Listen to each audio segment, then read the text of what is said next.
Edmonton Sports Talk. My God, I loved it. My name's Jay Milne. #Blue. Our sports update deliverer, the Coon. I'm Zachary Kubish, and you're up today. You know what, Reid? You might be on to All right, here's what's going on in the Nest.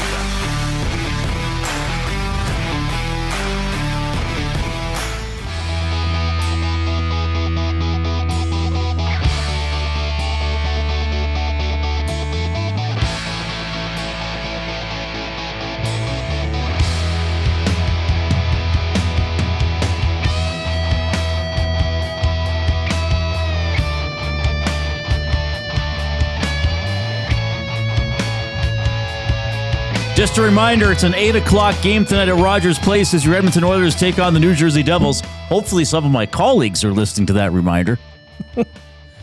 The Oilers coming into this game 25-17-8. The Devils 25-22-2.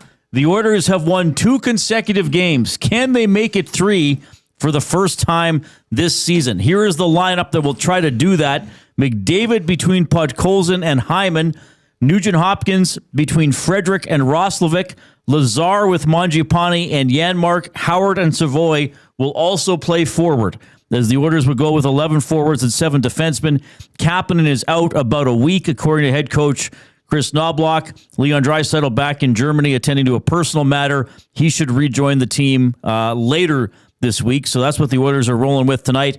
So 7 defensemen: Ekholm, Bouchard, Nurse, Emberson, Wallman, Stastny, and Alec Regula back into the game. Tristan Jarry, the goaltender against the New Jersey Devils in his career. He's played them quite a bit. 8-8-2 with a 3.14 goals against average and an .899 save percentage. The Devils' top line is Jack Hughes with Meyer and Bratt.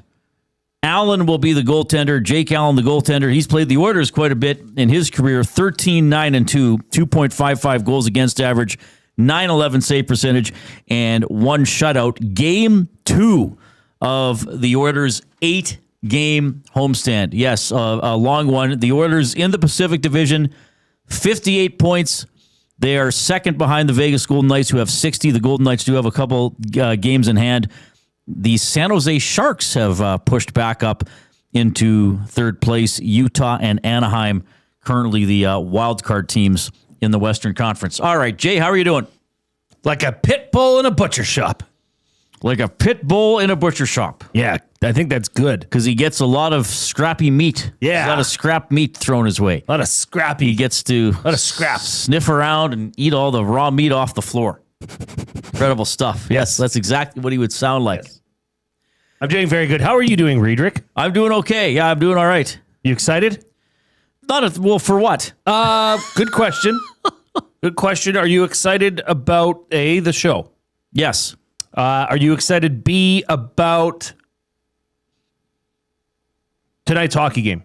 At the moment, no. Interesting. Well, I mean, it's part of the routine. It's part of something that's leading up to the show. Right. Excited specifically about this game as I'm sitting around, in a state of excitement about this game at the moment. No, it's a game coming up. Oh, it's not just a game. I enjoy watching them. It's not just a game. It's Tristan Jarry's first home game. It is. It's Tristan. Curtis Lazar's 600th game. No, I'm surprised we don't noteworthy. have confetti in here. Well, especially you. Especially me. I did bring him a cake, but I'll have to give it to him. Can you take it tonight? Yeah, I'll carry it in my bag and I'll give it to him after the game. I'm sure that would be awesome. You know what? I gotta say, like, any night that there's a live sports event on that I'm somewhat interested in, or like Oilers game nights. Yeah. Like last night was the College Football National Championship. That to me is exciting.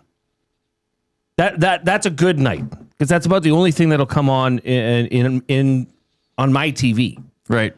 So it's a good day. It's a good night. Tomorrow's gonna. You'll find something tomorrow. We got a staff meeting tomorrow. Oh yeah. So our sports watching and opportunities will be we limited. have a draft. We do. Well, this is a little different than some of the other ones, but apparently we have a draft tomorrow. I will just have to roll with it, which is fine.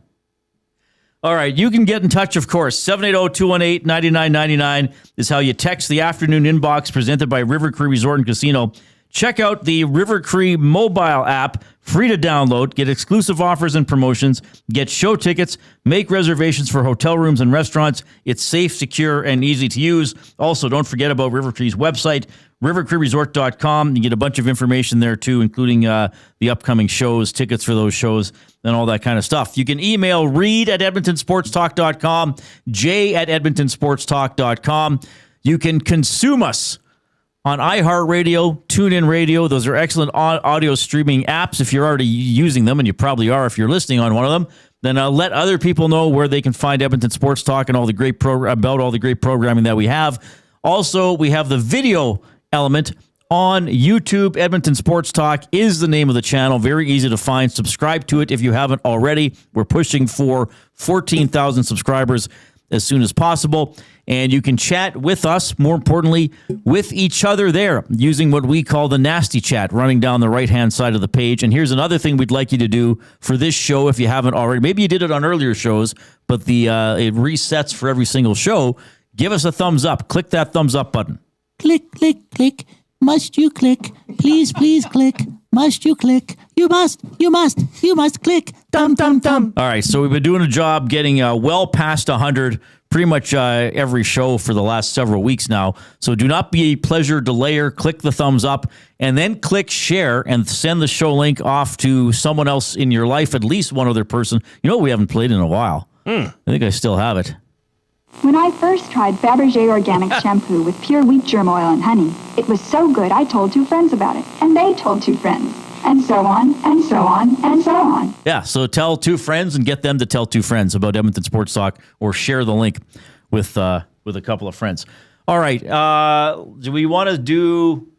Yeah, let's do it right now. First clue. We're going to do it. I'm doing it live. So every Oilers game day on this show, we have the Hudson's Canada's Pub Mystery Athlete of the Game. Hudson's Canada's Pub featuring $10 tankards and $6 tequila shots. Or you can grab the $23.99 adult Happy Meal. This has the drive-in burger, fries, choice of beer, and a limited edition hockey puck bottle opener. Okay, it's a limited edition hockey puck bottle opener. It's known by no other name. Book your reservation now at hudsonscanadaspub.com. So to win this, you have to text in the correct athlete's name to the River Cree Resort and Casino inbox, 780-218-9999. Yes. Here's the thing. I'm going to give us a clue every so often during the show. So you got to decide when you're going to jump in there with a guess, because it's a maximum of 3 guesses per person. Correct. And Jay, it's very easy for Jay to keep track on everything. He monitors the text line. Again, don't put your guesses in the nasty chat, because if you're right, we can't give the prize out through the nasty chat, and you might help somebody else win. So make sure you text them in 780-218-9999 for River Cree Resort and Casino. The first clue is Brazil. The first clue is Brazil. Brazil. First clue is Brazil. Hudson's Canada's Pub Mystery Athlete of the Game. This will be a fun one today. I hope. Well, I shouldn't say that. Now, that in itself might be a clue. Yes. I believe you're supposed to say nothing. I should have said nothing. That's okay. You're forgiven. Yeah, well, we can have fun with it. We can have fun with it. Well, we don't know how people are going to feel about it. We'll find out soon enough. All right, so that's the first clue, Brazil. We'll keep giving those out throughout the course of the afternoon. You're going to hear from Chris Knobloch today, from Zach Hyman, from Vasily Podkolzin, who's been, a pretty good Oiler ever since he joined the team, having a really good year, doing very well lately. Shawn Belle will be on the show at 4 o'clock. He joins us every Tuesday.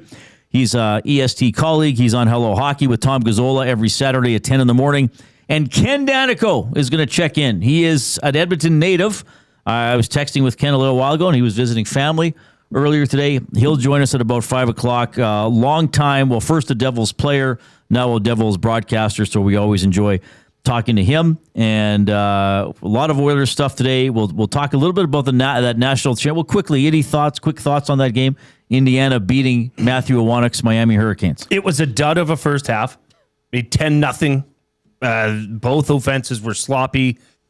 Credit to the defenses, but it turned into a hell of a game. I mean, the finish was fantastic. Unfortunately for Matty, his Hurricanes did not pull through. Fortunately for Jay's play of the day, it was bang on. It was Indiana money line, over 46 points. Kapow. Good game, though. But we're going to talk about it because there's a lot to talk about with the NCAA. And Curt Cignetti, coach for Indiana that seemingly came from nowhere or out of nowhere. Well, he's got quite a coaching past. We'll talk about that a little later. All right, so that's coming up a little bit later on in the program. Right now, we want to get to your afternoon headlines presented by 100.3 The Bear, Edmonton's best rock. Stream them on iHeart today. This is Chet Palmer with your sports report. The Hellboys are in town to face the locals tonight. Cookie Jarry in goal, Comrade Pod on the top line, and Lucky Lazar playing game number 600. Hey, the only place worse than hell? New Jersey. The schoolboy title game came down to a last-minute pickaroony. Boy, the last time people in Indiana were this happy, they were celebrating their golden age of literature in the late 19th century. The Blue Jays will wear a special patch for their 50th season. Boy, there sure are a lot of teams named after birds. Hey, Jason Milne, is that a woodpecker in your pocket, or are you just happy to see me? I'm Chet Palmer.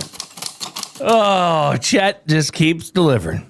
Just when you think, what's he going to do? I really like Comrade Pod. That's a good one. Good. Lucky Lazar. The only place worse than hell is New Jersey. Interesting. New Jersey is kind of a... But then they got the Jersey Shore, which is apparently beautiful. I don't know. Sure. I don't think The Sopranos did a lot for the beautification of New Jersey. No, probably not. The golden age of literature. Look it up. It even has a Wikipedia page. The golden age of Indiana literature. I don't think Chet would make stuff up. What? The last decades of the 19th century began what is known as the golden age of Indiana literature, a period that lasted until the 1920s. So who were some of the Well, I mean, I think you have to remember Edward Eggleston writing the Hoosier Schoolmaster. I believe that was 1871. In 1875, Maurice Thompson penned Hoosier Mosaics. It's incredible stuff.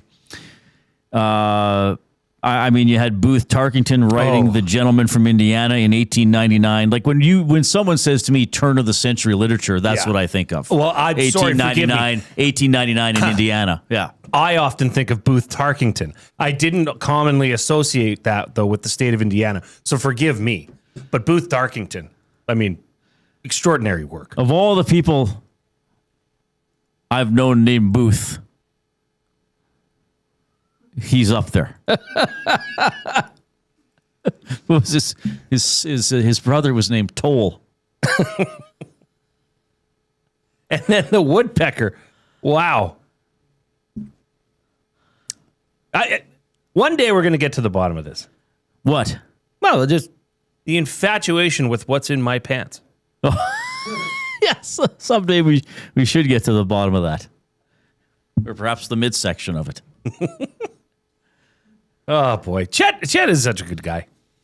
Yeah, good. He likes you quite a bit, I think. Apparently he's infatuated with. All right, that was your afternoon headlines presented by 100.3 The Bear. Oilers Devils, it is an 8 o'clock game at Rogers Place. 7 o'clock on this very station, EST. We will have the GCL Diesel Oil Stream pregame show hosted by Tom Gazzola, and then he's on after the game as well. I'll be on after the game to have Reid's Read presented by Ewell. So I'll be up late, like many of you taking in this game. Coob is here. Oh, Coob's eating. We won't bug. Sorry, Coob, I didn't realize you were eating. Do not speak with your mouth full. Well, Coob is here at the technical desk. We'll talk to the Coob a little bit later on. All right, so we at this time of day, we always introduce our off-topic topic, which we try to have some fun with, and we encourage you to have some fun with as well. And I think I'm pretty confident about this one. I mean, this is one of those things we kind of never know what we're going to get. Sometimes we think we got a great idea, and we get like one submission. Other times we're like, oh, I don't know, man. We barely had an idea today, and then it takes off. I think this might be a good one. It is presented by William Huff since 1952. William Huff has provided industry-leading advertising solutions for thousands of valued clients. Their unparalleled customer service, combined with decades of industry expertise and a desire to make every job the very best can be, is what they call the William Huff advantage. Visit their website at williamhuff.com or give them a shout, 780-454-4536. Bruce and company, absolutely great human beings, and they do an incredible job, and they're great partners here of EST. So last night, there was a goalie fight. What was it? Bobrovsky and Nedeljkovic? Mm-hmm. Bobrovsky was He was heated. angry. He was Angry puppy. Yeah. I like how, and for those on YouTube, we have it up here. Watch it. Like when Nedeljkovic figured, well, I better get his face mask off. Well, that's too. the thing. Like when Smith and Talbot fought, they kind of recognized, okay, we're gonna make sure this like Bobrovsky just came charging down. Yeah. I mean, have some etiquette first of all, goalie Bob. Like, what do you mean etiquette?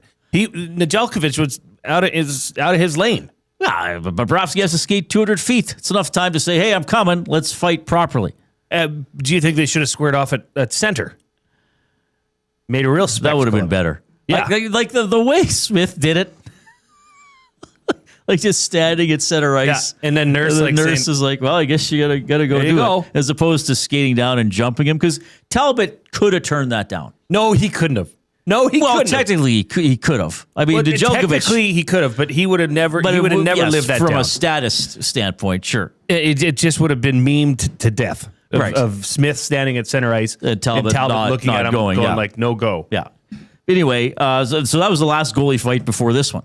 Yeah. So Talbot Smith no longer the most recent goalie fight. Did you know apparently that used to be a thing with the Oilers? What's that? Like a while ago. I don't think this person is. This is something I heard. So this is. I won't use any names because it's kind of gossipy. But I think it's. I trusted it enough that I think it's grounded in reality. That there was a very high-ranking executive. It wasn't OEG at that time. It was whatever it was called. That 1990 was not to be referred to as the Oilers' last Stanley Cup. It was only to be referred to as their most recent Stanley Cup. Oh, I guess it is a little. they're not There's wrong. a little That's not mentality. wrong. Yeah.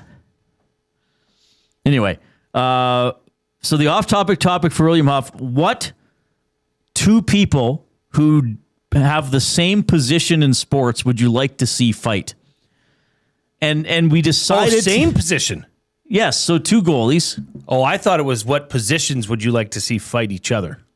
Oh, you go on. You go on. My answer will make sense when I give it. Okay, yeah, well, we could probably do whatever, but so for example, quarterback versus quarterback. But take it to the next level. What two, if that's who do you want? I mean, Gager made a good point, like mascots. Or he said coaches, like that time Waugh got mad at wasn't it Boudreaux?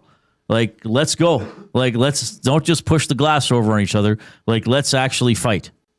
Well, and or managers, Sure. dugout, Even GMs. GMs. Take it wherever you want. Who do you want to have go? Caddies, I think, would be an interesting one. Not even the golfers. The caddies start fighting. I don't have to look far, Reid, to give you my answer, and it should be no surprise to any of you that have watched this show since its inception.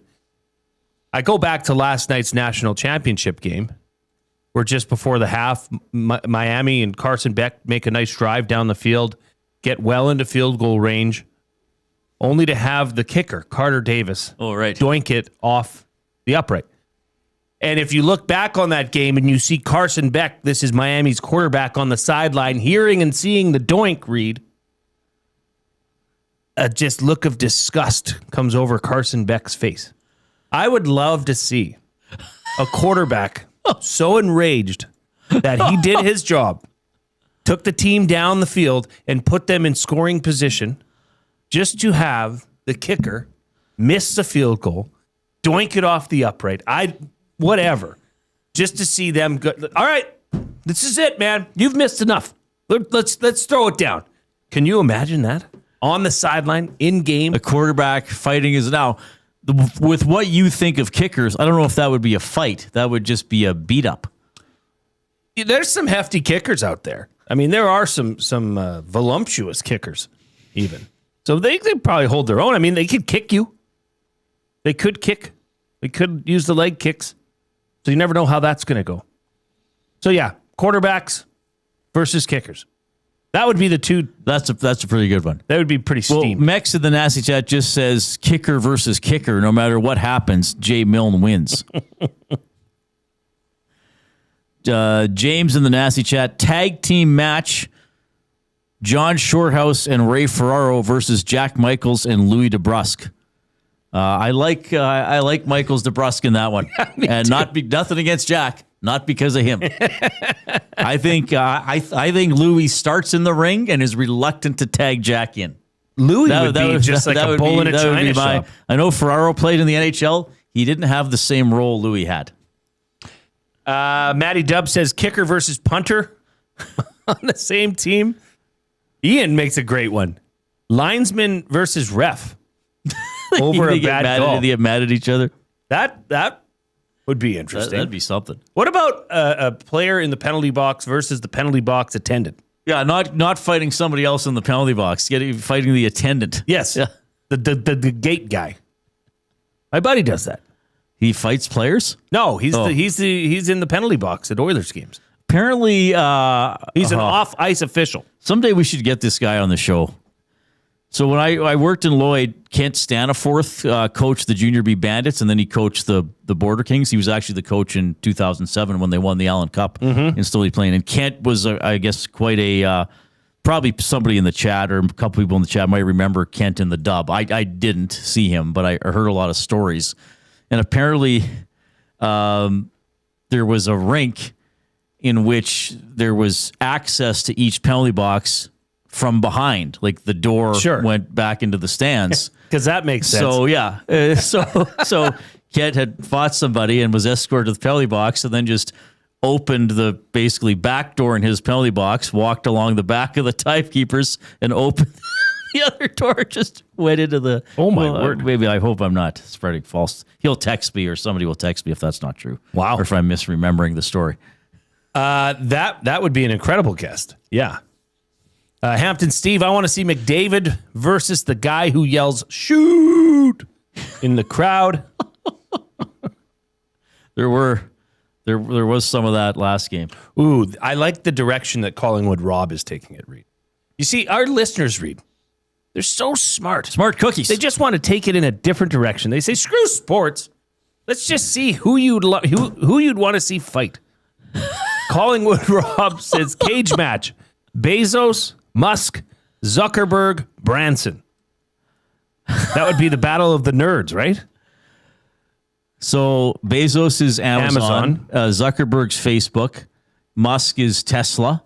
Branson's Branson again? Virgin. Oh, right. And didn't he go to space too, or wants to go to space? Didn't he do something with that? Supposedly, supposedly he's been in orbit. Yeah. That's quite a cage match. I wasn't there with them, so I can't comment, Reid. No, we were not. We should do our show going to space. That'd be awesome. That would be a good on location. Yeah. Just fire from the space station. Who would say that? Would that be Morley Scott that would say, let's light this rocket? That's what Morley says for that's the kickoff of the Elks games. Yeah. That's a great line. Yeah, Morley's a great guy. Maybe we could steal it for our Journey to Space Or maybe show. we could borrow him just for that. Yeah. Just when we go and off. Then pop open the door. See you, Morley. Pull the chute. I meant he would be on the ground, not that we'd throw. Sorry. Thought that we'd throw him out of the capsule. We'd give him a chute. We'd give him a chute. We're not animals, Reid. Oh, my goodness. All right, 780-218-9999 is the River Cree Resort and Casino inbox. Of course, Jay and I are coming to you from the Canadian Brewhouse studio. Hockey lives at the Canadian Brewhouse during every Oilers game day. Today is one of them. At any Edmonton and area location, enter to win Oilers home game tickets at Rogers Place. Plus, enjoy $1 off Molson Canadian and Coors Light tankers. Details at the CanadianBrewhouse.com. Okay, we'll look at the Oilers. What's getting to be what started as an annual event is now becoming a yearly tradition in terms of how the Oilers play in January. Jay's play of the day is going to be centered on the Oilers game. Shawn Belle at 4 o'clock, Ken Daneyko at 5. We're off and running. Here comes the Coop.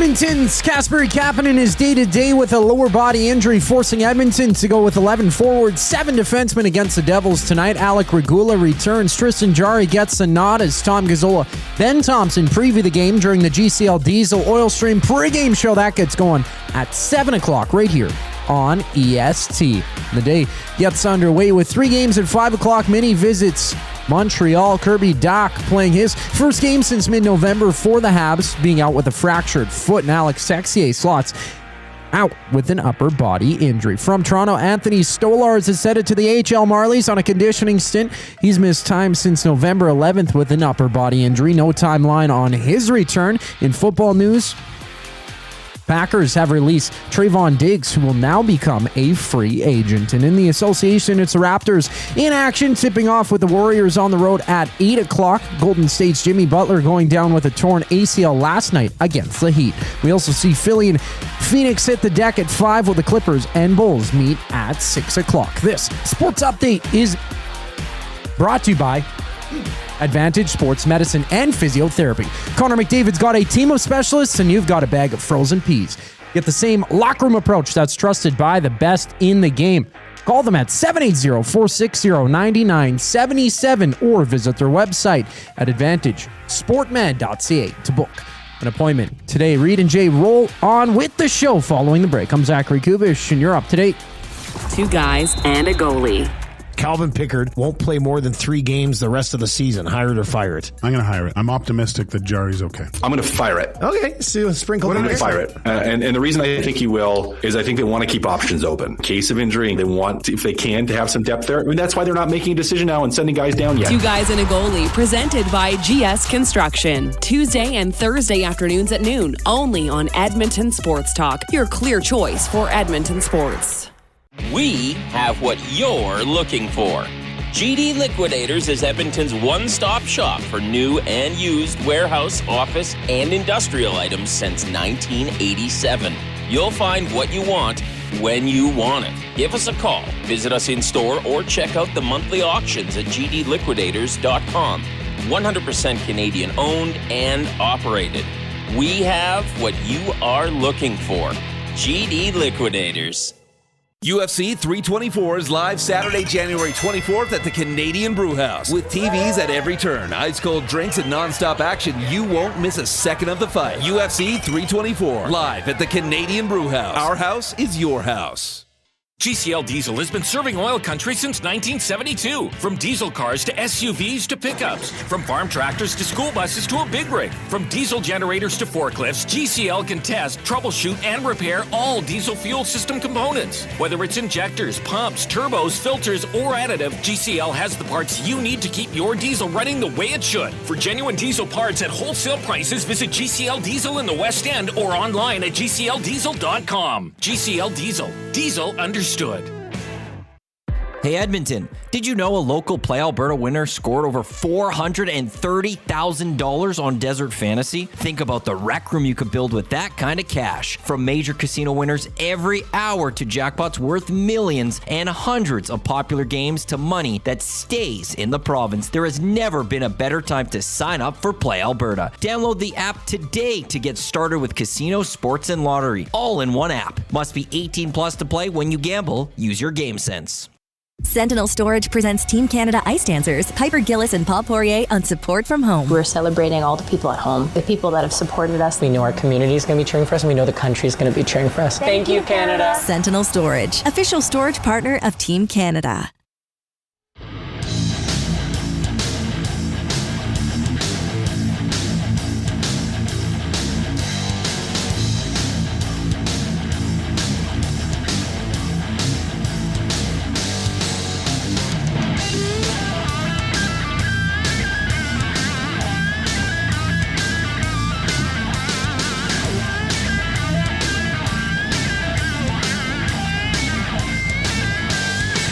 Edmonton Sports Talk, your clear choice for Edmonton sports on an Oilers game day. New Jersey Devils are in town. Anybody offended by that name? I'm sure there are some. There probably are some people who are offended by the name Devils.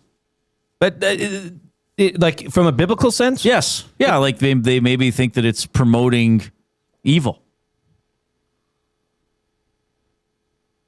Yeah. Maybe. I mean, there's got to be somebody out there. I think I'm not saying it's thousands of people. It might be like 5 people in the world. Yeah, there shouldn't have called the hockey team that. They're cursed, except for the 3 Stanley Cups. Yeah. I mean, what's the genesis of the New Jersey Devils? Because there's, I think there's some sort of, isn't it a Sasquatch type creature or some sort of mythical creature?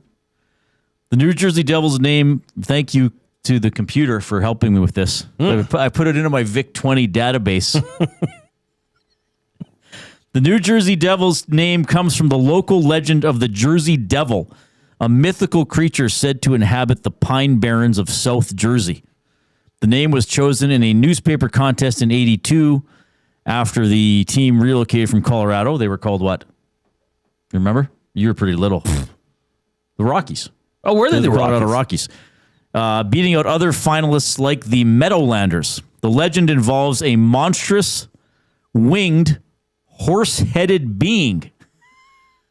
So that they should have used that as the logo instead of going with the horned NJ. Right. Because that's like a centaur. But if they actually had this beast, it'd be like, oh, that's the New Jersey Devil. Like it's not the devil in Hades. Right. That's a better angle. And then imagine what you could do with like sort of the monstrous, like the mascot and the imagery and stuff like that. Be great. And to me, it would sort of stand out because it'd be like, well, they're the Devils, but the logo isn't just the devil. You know what I mean? Yes. Well, we'll have to buy the team and change it. I guess so. High five.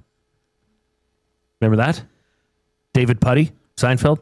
Oh, yeah, he liked the Devils? Was that his shtick? Yeah. Do you remember? Was that Patrick Warburton? Is that the actor? Yeah. He showed up to Elaine's house to take her to a Devils game in full paint, face paint, and the 8-ball jacket. And it was based on his real life, how he felt. I believe so, yeah.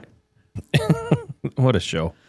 All right, 780-218-9999 is how you can text the River Cree Resort and Casino inbox. If you're taking us in on YouTube this afternoon, thank you for doing so. If you have not yet clicked the thumbs up button, do it.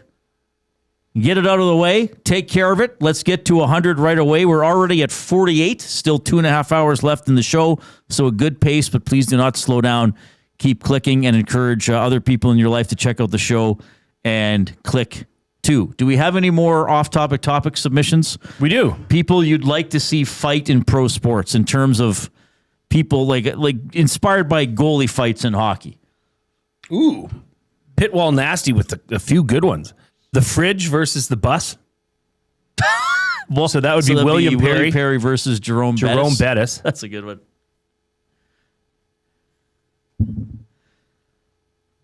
Ian says the Dallas Glass Banger against anyone that hates that guy. Well, that'd be most people. Chet Palmer says, Chris Purper says Chet Palmer versus a pro poker player. In a fist fight? Well, maybe you'd take out, Chet would take out some of his rage against his brother-in-law and his gambling issues against a real pro do you think he has? player. Do you think he has rage against his brother-in-law? I don't know. I think he just likes pointing out his gambling. I don't know. I think he holds it over him. Oh, for sure he does. Yeah. Yes. All right, keep those coming in. You can post in the Nasty Chat on YouTube as well. Email Reid at EdmontonSportsTalk.com or Jay at EdmontonSportsTalk.com. We have the Oil Understood presented by GCL Diesel, providers of the best diesel engine components around. From turbochargers to injectors, fuel pumps to sensors, they are the critical engine component experts. Proud to serve Edmonton and Northern Alberta for over 50 years and now a partner of Edmonton Sports Talk and the Reid Wilkins Show. GCL Diesel. Understood. That was Poopy J. Understood? Poopy J, understand. All right. So the Oilers, what are they in January here, my young friend? They're doing pretty well. 5-2-2, Reid. They're 5-2-2 this January. And they have 6 games left? Correct. So if the Oilers were to run they have the potential to go 11-2-2 in January. Oh, stop it. Why would you do that? You can't, I'm putting forth a possibility. Okay, I guess they do have the chance to go 11-2-2. which would, I mean, we've talked about this all season. I mean, you said something I never thought you'd say today. What? Said, I think Iwanek was right. And what did you say? Well, for most of the NHL season, Iwanek was basically saying, wake me in January. Yep. He goes, if the Oilers are not playing well in January or aren't in a playoff spot or don't look like they're going to go anywhere, then I'll start getting worried. All throughout the early part of the season, he was like, I don't really care. He's still winning the odd game. He said he goes, it'll be like the last few years. They'll get it going in January and they'll be fine. So I looked at the last few Januaries just to confirm. I know we've talked about this a little bit in the past. Last year in January, the Oilers went 10-3-1. Not bad. They could have a similar record this January. Now in 2024, they went 11-0 as part of their 16-game winning streak. So that was a pretty good January. In 2023, they went 8-2-2. Pretty good. Now you go back to 2022. That one wasn't so good. They only played 10 games. There were several games that month postponed because of COVID still. They went 4-4-2. And eventually that led to Dave Tippett being fired in early March. But the last 3 Januaries in a row and shaping up well to happen 4 years in a row, they have been, well, I mean, that's not just very good in January. That's excellent. So the last 3 Januaries combined, what would that be? 29-5-3. Really good. Really good. So 5-2-2 this year, but maybe not quite as good as the other ones unless they run the table on this homestand. You've followed this and covered this team for a long time. Any reasons out there, or is it just pure luck? It's a bit of a trend here. Yes, very much. So much so that it turns out Iwanek was right, and a lot of Oilers fans shared the same thought. Just wake me up in January. Let me know how it's going in January. And lo and behold, they're doing good things, and they're doing pretty good in January. I wish I had an explanation. Yeah, because then I'd sell it to every NHL team. Well, So I think. Now again, we'll see how this homestand goes. I think they're well positioned to bank some more points here. I wonder if you hit some other teams on a road trip when you're at home, like on this one.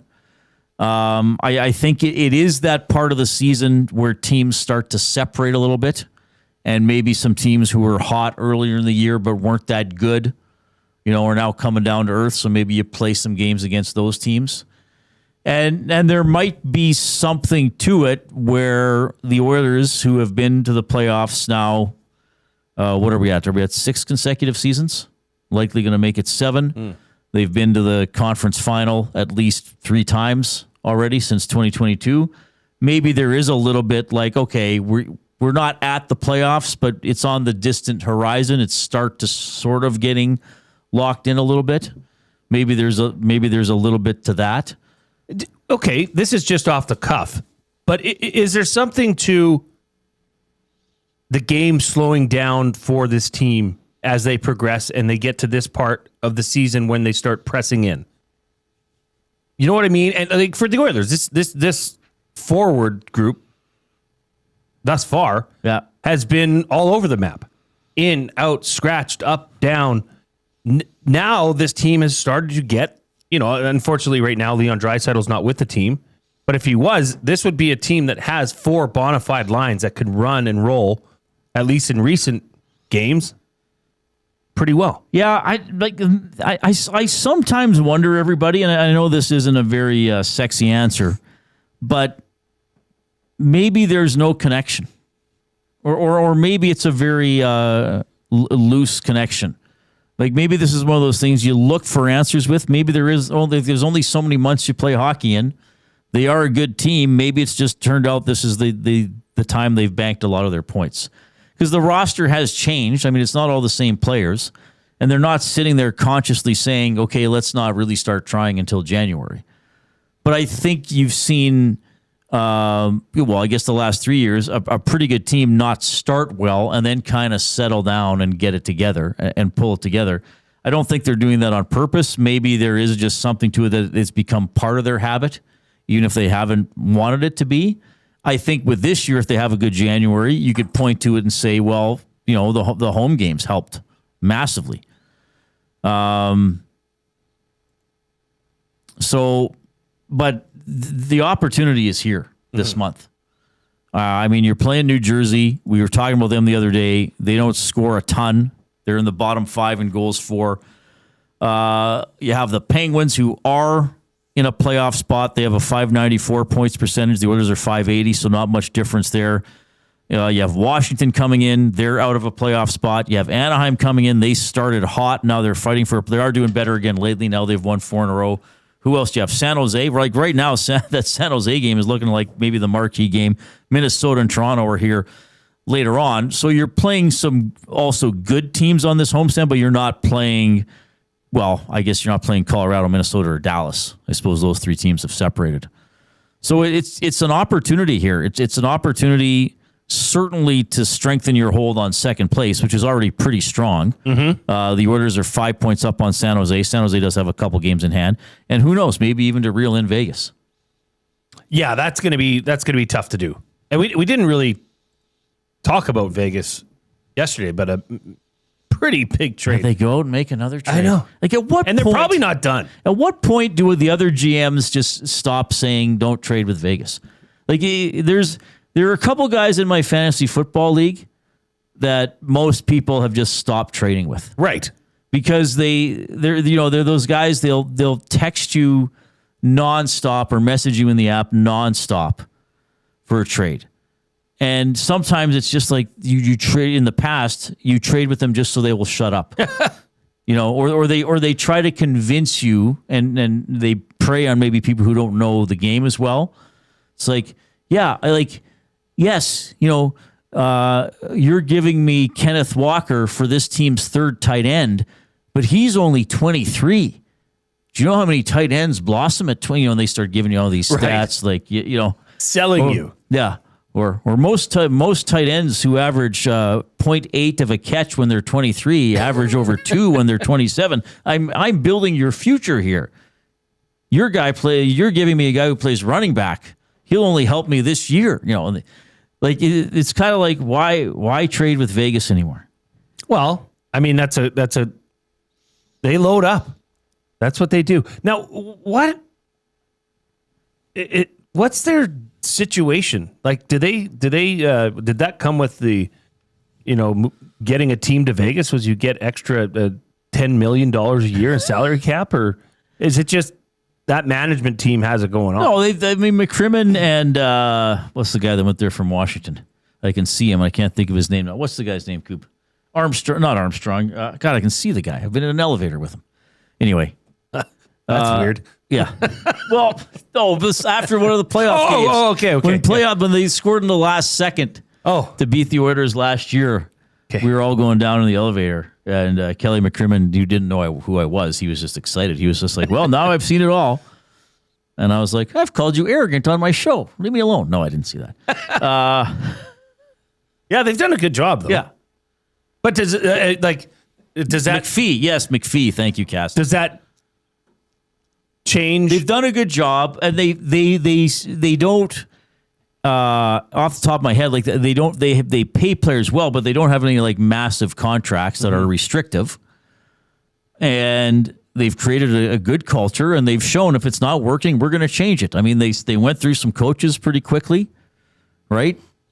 And they don't settle for rebuilding or retooling. Like they keep going time after time, and they seem to just be able to swoop in at the right time when a player is available, or like a guy like Eichel, like it just had run its course in Buffalo, and he wanted out, and the Sabres wanted him out, and all those types of things. And they go and get Anderson before there's kind of like, well, there's a bidding war right before the deadline. It's like, no, let's go out there and get him right now, right? But the Flames also traded them Hanifin a couple years ago. Mm-hmm. So, but at what point do teams think, geez, if Vegas wants our guy, maybe he's a pretty good guy and we should find a way to keep him, as opposed to always trading away good players and helping Vegas? Well, Rasmus Anderson wanted out. And sure, I know that's part of it. Yes. By all accounts, he wanted to go to Vegas. So I think it's hard to get in the way of that. Yeah, no, that's fair. But here's something you can look at. This is another player on Las Vegas that's now committed to going to the Olympics. True. Right? Yeah. So for Oilers fans, not having Ekholm going, not having Bush going, not having Hyman going, they're going to be sitting here resting while some other teams have quite a few players going. Well, that could be maybe an advantage for the Oilers. Could be. 780-218-9999 is how you text us. That is the River Cree Resort and Casino inbox. Let's do clue number 2. In the Hudson's Canada's Pub Mystery Athlete of the Game, you got to text that number I just gave to win a $25 GC to Hudson's. The second clue is 5 goals. So the first clue was Brazil. The second clue, 5 goals. We only accept guesses coming into the River Cree Resort and Casino inbox, and maximum 3 guesses per person. Been some good guesses coming thus far. But none correct. Correct. You were correct in what you said. None correct. Yes. Yes. Shawn Belle at 4 o'clock. Jay's play of the day when we get back. Here comes the Coop.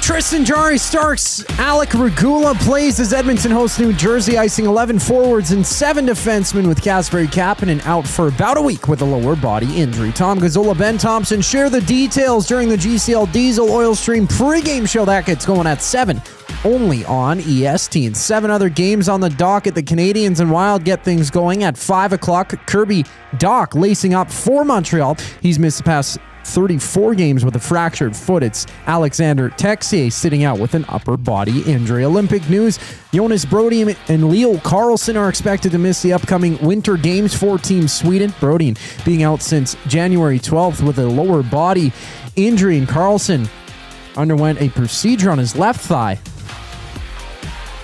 missing time since January 16th. Football news, both the NFL Network and ESPN have reported the Packers have released Trayvon Diggs, who will now become a free agent on the West Coast. The Raptors and Warriors match up for the nightcap. Golden State's Jimmy Butler suffering a torn ACL last night against the Heat, with 6 other games going on around the association tonight.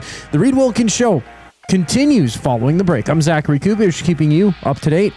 The Oil Stream. Have the Oilers solved their goaltending issues? I think so, man. I think Ingram's been the best of the 4 guys we've seen with the Oilers. Like, if you ask me right now who's starting game 1 of the Stanley Cup playoffs in round 1, it's Connor Ingram. For me, I would agree. I would think it is Connor Ingram, but what do you think the team would do? They traded for Tristan Jarry to come in and be the guy. Oil Stream, presented by Boston Pizza. Monday, Wednesday, and Friday afternoons at noon. Only on Edmonton Sports Talk. Your clear choice for Edmonton sports. Running your own small business takes courage, and as it grows, so does your team. That's why Alberta Blue Cross offers health, dental, life, disability, and wellness benefits designed for small businesses, because we know a healthy team means a thriving business. Join over 5,000 Alberta businesses who have chosen us to help their business grow and succeed. Alberta Blue Cross takes care of you and your employees, so you can take care of your business. Visit ab.bluecross.ca to find a plan that's right for you. At Firehouse Subs, our subs are freshly toasted, stacked high, and crafted to satisfy. Each sub is piled high with premium meats, melty cheese, and toasted to perfection. Firehouse Subs brings bold flavor to every bite, all served on a freshly toasted roll. But we're not just feeding Edmonton, we're fueling it. Dig into the brisket hat trick, piled with slow-smoked brisket and melty cheese. Or go to the Firehouse Subs fan favorite, the Hook and Ladder. Made to order with smoked turkey, honey ham, and Monterey Jack cheese on a perfectly toasted roll. With 15 Firehouse Sub locations across Edmonton and the greater area, it's easy to grab a hot and hearty sub close to home. Firehouse Subs. Hot, hearty, made to satisfy. Looking for flooring? Paramount Flooring has it all. Sales, service, and expert installation. With options for every style and budget, open 7 days a week. We've got you covered. Quick delivery and in-stock deals. Plus, EST listeners get 10% off. Visit ParamountFlooring.ca today.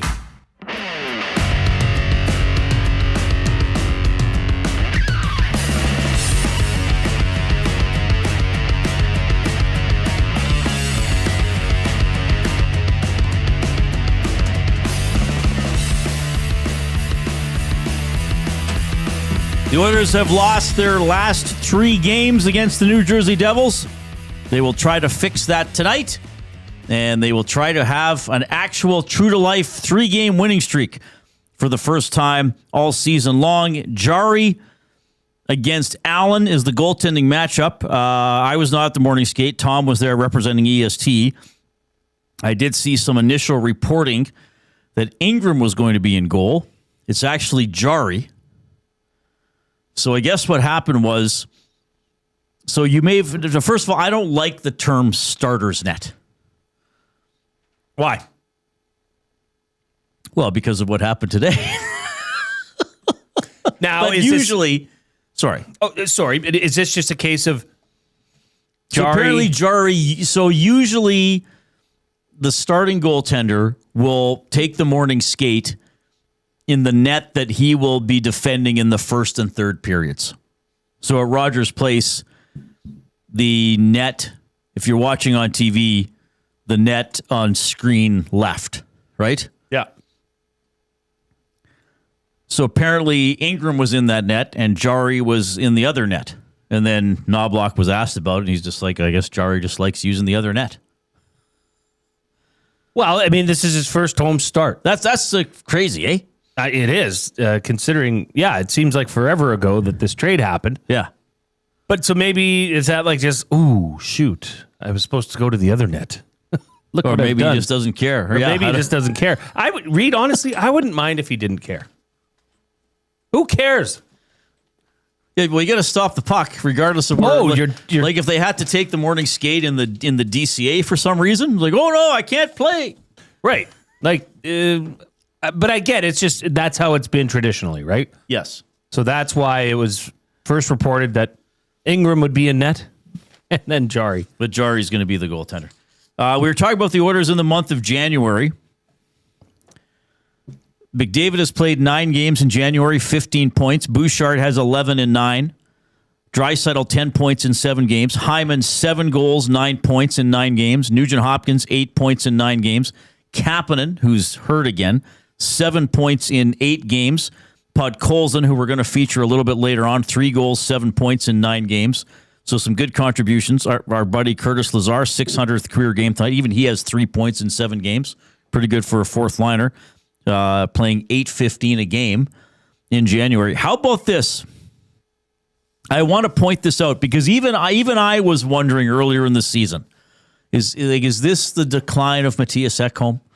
Like, is this where you really see it? You know, good question. Matthias Ekholm in January is playing 21 and a half minutes per game. He hasn't scored, but he has 4 assists. He's plus 13. Like, remember when he was first traded here? He was just a plus machine. Like, I think he played 20-some games, and he was plus the exact number of games he played. He's plus 13 in 9 games in January to lead the team. The next best, well, who do you think the next best is? Plays with Ekholm a lot. Bouchard, who's plus 8. So it has a pretty good month. So the Oilers will try to keep it going tonight against the New Jersey Devils. All right. Let's dive into this beauty. It's Jay, it's play, he's Jay, it's today. It's Jay's play of the day. It's Jay's play of the day. Jay's play of the day. Presented by Play Alberta. Make your bets count for you and everyone else with the Play Alberta app with hundreds of player prop bets on the biggest leagues like the NFL, CFL, NHL, NBA, MLB, you name it. You're not just playing for fun, you're supporting your province. PlayAlberta.ca or get the Play Alberta app. Okay. We had a good one last night. We're going to go for it again. Now, Reid, you said that we're going to talk about Podkolzin a little bit later. I'm sorry, I have to interject. Okay, I have to get this out there right now. We're doing it live? We're doing it live. In October, 12 games, 5 points. Okay. In November, 14 games, 5 points. Okay. In December, 15 games, 6 points. Okay. Consistent. This is where he's at. This is the kind of player Podkolzin is. No. January, as you just said, 9 games played, 7 points. He is doing good things. He looks, Reid, I got to say, he's looked not even okay. He's looked pretty damn good on the top line. There was discussion I saw out there that maybe tonight he's going to get some time on the power play, PP1, in place of Jake Wallman. Yep. So I couldn't resist. Okay, I think the Oilers are going to win. I think they're going to win tonight and get their first 3-game winning streak of the season. Because how can you win the rest of the 6 games left in January if you don't start tonight? That's right. So the Oilers win, and Vasily Podkolzin with 1 or more points. It's not a lot to ask. Well, if he's on the power play and he's on a line with McDavid and Hyman, he'll have opportunities to get points. He will. And that has been boosted to plus 189. So head on over to playalberta.ca. Click on sports. Click on EST specials. You'll see Jay's play of the day. Edmonton Oilers to win, and Vasily Podkolzin 1 or more points. And always remember to use your game sense. It's Jay, it's play, he's Jay, it's today. It's Jay's play of the day. It's Jay's play of the day. Jay's play of the day. The Oilers going with 11 forwards, 7 defensemen tonight. Well, every healthy player is in the lineup except Pickard. He'll be the third goaltender tonight. So McDavid, Podkolzin, Hyman, Nugent Hopkins, Frederick, Roslovic, Lazar, Mangiapane, and Janmark, and then Howard and Savoy. This would have been a great night. The boys without a center. To finally do something which off camera and off air you always talk to me about is why aren't the Oilers playing Darnell Nurse at the wing? This would have never talked to you about that. This would have been a great night to do that. Who talks about that? I'm not. I'm totally kidding. You've never mentioned it once. I have not. You've heard that for years. I've heard. Yes, I've heard Nurse. Well, I've not heard it from a lot of people. I know, but Bouchard on the wing. It's one of the greatest rumors of all time. Well, there was somebody who writes about the Oilers who wanted several years ago who wanted Nurse at center. Forget about the wing. Throw him straight into center. Yeah, that was a while ago. Why are you posting addresses in the nasty chat? Well, there's this Millwood Strong movement going on in the nasty chat. So I said I grew up in Millwoods. Born and raised, baby. You did? Yes. No, you didn't. Yeah, I did. I thought you grew up by Ardrossan. No, I moved there when I was, 6. Oh, so you lived some of your life in Millwoods? Yeah. Oh, I didn't know that. Yeah. Yeah. Were you born in the Grey Nuns? No, I was born at the, why is this, the one downtown. Why? The Royal Alec? Royal Alec. Yeah. Millwoods, baby. When I was Did you ever attend any? Sorry. When I was a kid, I had once. I think I was 4. So I lived like kind of, like 85th Street, Richfield area. Okay. And there's a couple schools there. There's Edith Rogers, and there's another school. What is the name of it here? Grace Martin. So my siblings attended Grace Martin School. Okay. I walked the equivalent of about 6 blocks. I escaped the house. Okay. My mother was freaking out. Okay. We would always walk my brothers and sisters to school with my mom. So here I retraced her steps and left the house on my own, 4 years old, and went all the way to Grace Martin School on my own. Oh, good man. Yeah. Oh, good To kid. which my brother, who was 8 years older than me, was out at recess, thank God. And he says he looked across the street and he had to rub his eyes and say, "Oh my gosh, is that Jay? What are you doing?" So he immediately left, and then he had me. Mom was coming because she's looking for me frantically. So your brother's like 12 or so. Yeah. Okay. And so he knows little Jay shouldn't be roaming around. Shouldn't be there.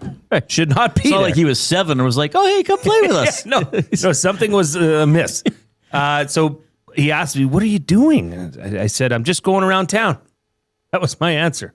Just going around Just town. going around, yeah. Yeah. You're just out for a stroll, you're gonna hit dude. Southgate next, and maybe head up to Kingsway. Yeah, who knows? Who knows where 4-year-old Jay's going to get to? Jay, where are you going? TBD, brah. Yeah. None of your business, bro. Yeah, I'm going to catch the 9, okay? Well, that's incredible. Thankfully, we found you. And you're here. Well, still to this day, my dad will say, he'll remind me of that in the going around that's town. the one, yeah. I had a beach ball with me, I think. So I was safe. Yeah. Yeah, nobody's going to. It was my protector. Yeah, you were perfectly safe. It is 4 o'clock. Shawn Belle's going to jump on next to, maybe he wandered away from home at some point, and to talk about the Edmonton Oilers, and the Coupe will have a sports update.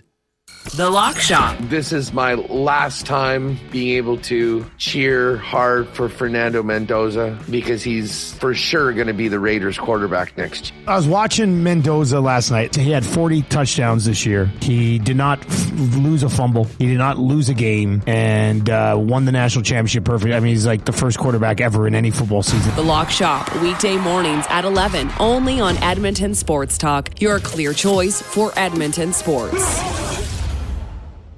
You've always known GCL Diesel as the experts in diesel fuel systems, but did you know that GCL is also your source for turbochargers and turbo repair? As a turbo supplier for Garrett, Borg Warner, and Holset, GCL can provide genuine original equipment turbos at wholesale prices. Whether it's diesel, gas, natural gas, or performance, we can provide you with the turbo or custom repair you require. Turbo questions? We've got turbo answers. Visit us in the West End or online at gcldiesel.com. GCL Diesel, turbochargers, understood. Where holiday cheer meets great beer. This season, celebrate at the Canadian Brewhouse. From plated dinners and festive buffets to casual pub-style parties, we've got the perfect space for your crew. Book your holiday party today at thecanadianbrewhouse.com.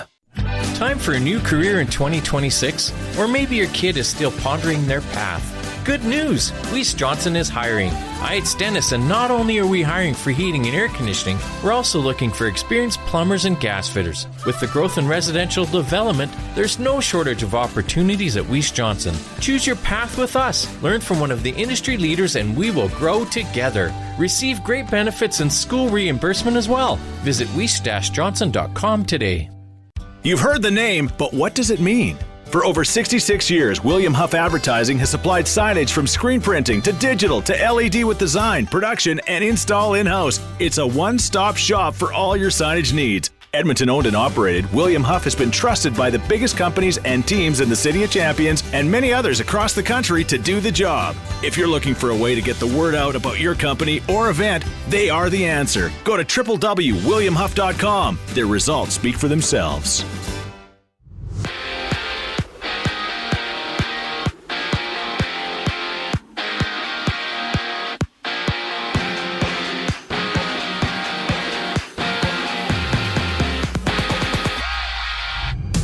The Oilers are going with 11 forwards, 7 defensemen against the Devils. Alec Regula returns. Tristan Jarry gets a nod, plus Leon Draisaitl remains out attending to a family matter. He's expected to be back later this week, while Kasperi Kapanen is about a week away with a lower body issue. Tom Gazzola, Ben Thompson set the table for the matchup during the GCL Diesel Oil Stream pregame show. That airs at 7 o'clock right here on EST. Around the league, the Sharks and Lightning face off at 5. The Habs welcome back Kirby Dach from a 34-game absence, having Alexander Texier out with an upper body ailment. They take on the Wild. Meanwhile, the Bruins battled the Stars. In football news, both the NFL Network and ESPN have reported that the Packers have released Trayvon Diggs, who now becomes a free agent. To the association, it's Raptors in action, tipping off with the Warriors on the road at 8 o'clock. Golden State's Jimmy Butler going down with an ACL tear last night against the Heat. Elsewhere, Philly and Phoenix hit the deck at 5, while the Clippers and Bulls meet at 6 o'clock. I'm Zachary Kubish. That was your sports update. Hour 2 of the Reid Wilkins Show starts right now.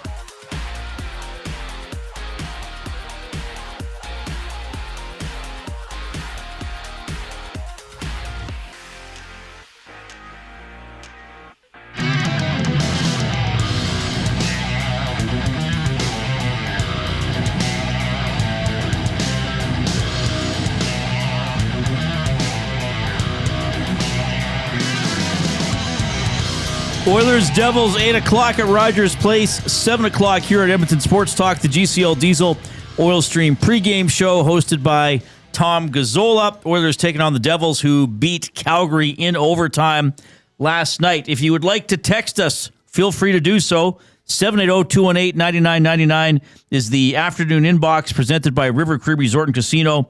The Jersey Shore, now, have I been saying this right? The Jersey Shore's DJ Pauly D. Yes. So DJ Pauly D was a character on the Jersey Shore. Okay. So if I got to fix my punctuation there. You've never heard of Jersey Shore? Yes. Okay. But no, But I don't know the people in it. In the show, like it was a reality show. I know that. I don't know. Okay. Yeah. Yeah. So he was a character. And he's performing at the venue at River Cree on March 7th. Correct. So he's a singer? Comedian? No, he's a DJ. Oh, he's as referenced by DJ Pauly D. Okay. So he just plays music and dances to it? I believe the kids call it, he spins. Oh, neat. Okay. You know, he does a lot of this. All right. For tickets, go to rivercreekresort.com. Pretty cool stuff. I guess. No, seriously though, I think he's got a fairly massive following. Oh, I'm sure he does. Well, if he can go on tour. There are people that were loyal. I mean, we're that. not going on tour. We might go to space. Yeah. But we're not going on tour. Well, there's been discussions. It's a form, I guess orbiting the Earth is a form of touring. I think, don't we have to go out to Evansburg for we have festival? Oh yeah, PV days. Pembina Valley days. We should go out for that. If you're watching on YouTube and you have not done so already, give the show a thumbs up. We are 2/3 of the way to 100, so let's get there as quickly as possible. And let's go to the Oil Country Towing video hotline. Oil Country Towing, Edmonton's most trusted 24/7 roadside rescue team, fast, safe, and reliable for over 15 years. Whether it's game day or a snowstorm, we work as hard as your favorite team to get you going. Call 780-986-6088 for all your towing needs. Former NHLer, now a member of our EST crew. He's on Hello Hockey, and he's on a variety of shows over the course of the week, including this one. Shawn Belle checking in. Bellsy, how's it going? It's going well. I'm going to start with, you don't know people from the Jersey Shore, Reid. Yeah, correct. Like, were you a Jersey Shore guy?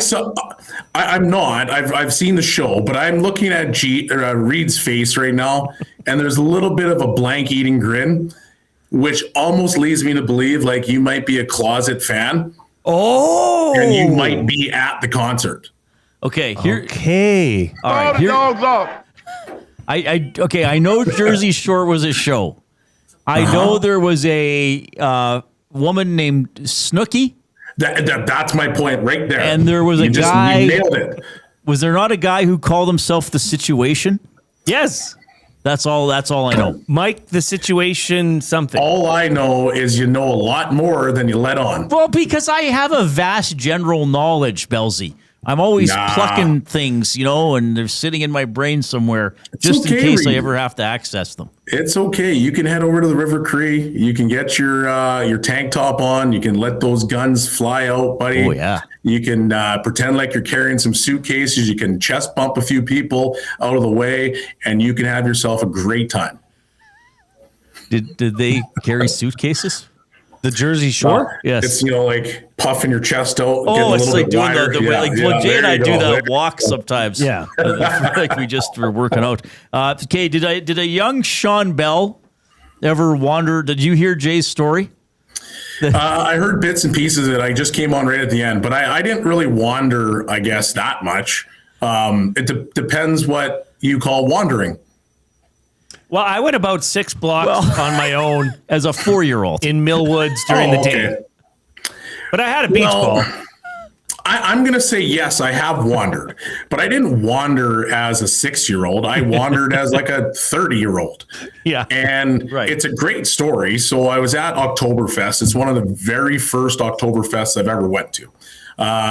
It was the second time I'd gone. The first time I was an absolute puddle. I slept in the bushes, which you're not supposed to do on a hill because usually that's where people get drugged.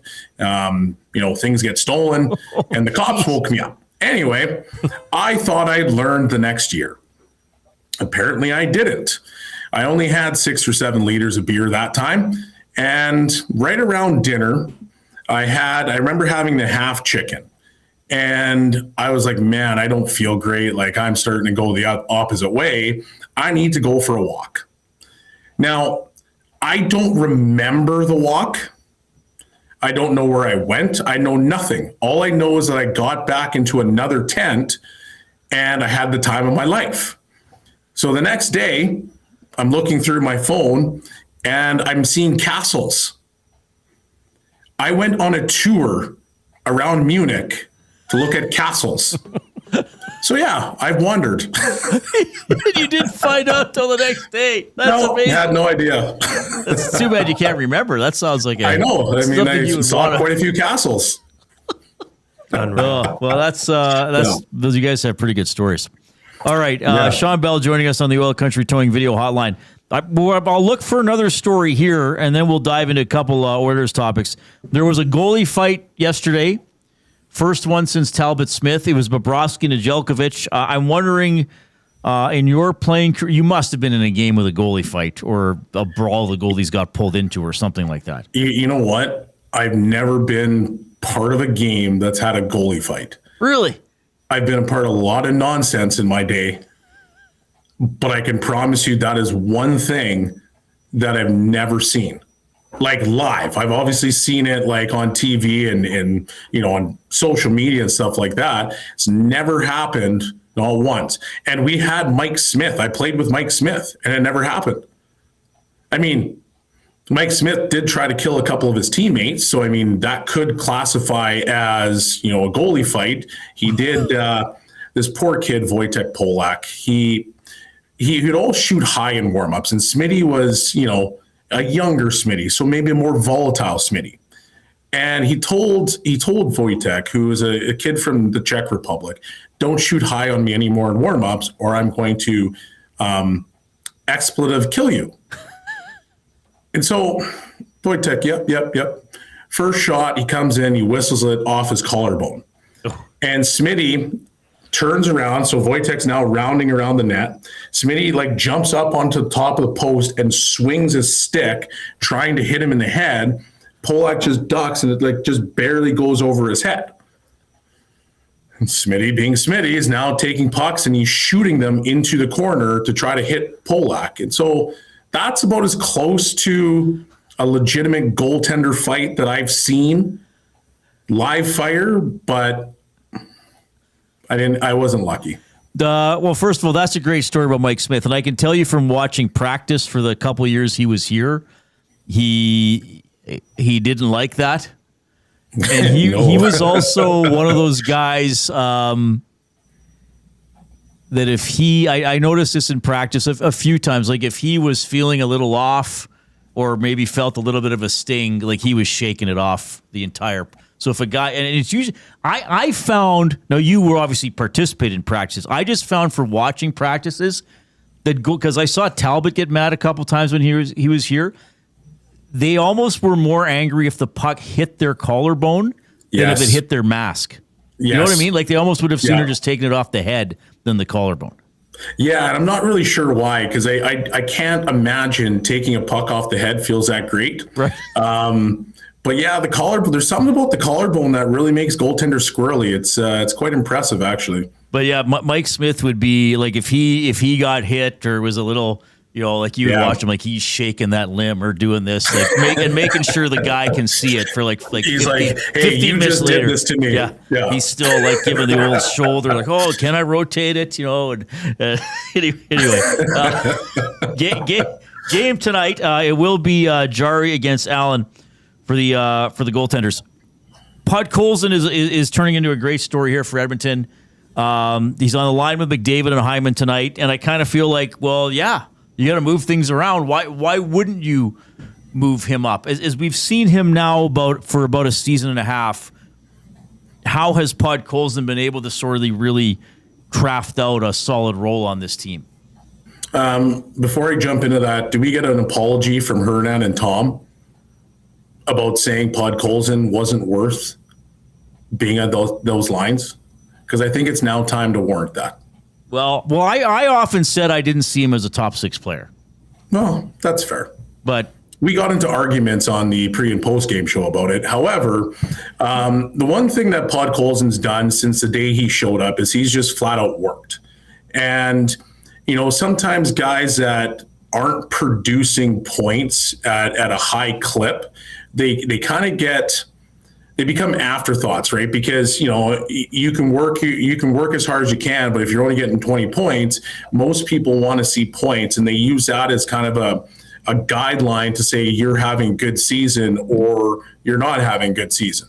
But Podkolzin's always come in and he's just given an honest effort. I mean, since day one, Draisaitl has more or less gravitated to him, saying, okay, like, I want you on my wing. Why? Because you're a guy that, you get in the forecheck, you bang and crash, you have a little bit of skill, and you're able to get me the puck. And, it allows him to play his game. So now you don't need Draisaitl going in on that forecheck and going to fish out pucks. You can just allow him to be kind of in areas where he's ready to shoot the puck. And that's something that Podkolzin has been able to do the entire time that he's been an Oiler. But the other thing that I like to see from Podkolzin is the fact that his skill set is starting to grow. You're seeing that he's, getting some one-timers off. Well, I mean, I saw him practicing the old Draisaitl one-timer from his spot, and then you see it in the game show up. You see, his ability to carry the puck with more consistency, not turning it over. Like, his skill is just really rounding into form, and it's been based off the fact that he's a heart and soul guy, and he just goes. And now he's just adding pieces to his game where he's becoming a solid, top 6 guy. And realistically, it's a top 9 guy, but he's becoming a very solid player in a complementary role. The one thing I've noticed about him, even before, like, now we're starting to see a little more offense, but when you look at even when the Oilers were struggling, I don't know if there was ever a time, like even those games earlier in the season when they were making like 4 or 5 huge mistakes a period. How often was he at the center of it? Like, never. Yeah. Like, he's a responsible, like, he's just a good, like, technical player, like almost kind of like a textbook player. Here's where you go. Here's what you do. He does it. He's the type of player that coaches love, because he's a low maintenance player. And you don't have to tell him, okay, well, I need more out of you today, or, hey, you need to do these things on the ice to try to get into the lineup. Like, since he's been here, it's been, I'm going to work. And he's gained the trust of the coaches. And honestly, being in professional ranks, you have to gain the trust of the coaches, because that's how you're going to be able to move forward.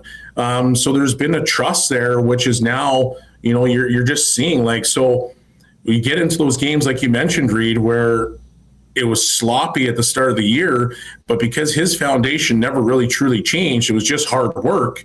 Well, you never saw him get into, to have bad games or be in bad spots. Like, he's just been the perfect low maintenance player. Shawn Belle joining us here on the Reid Wilkins Show, courtesy of the Oil Country Towing Video Hotline.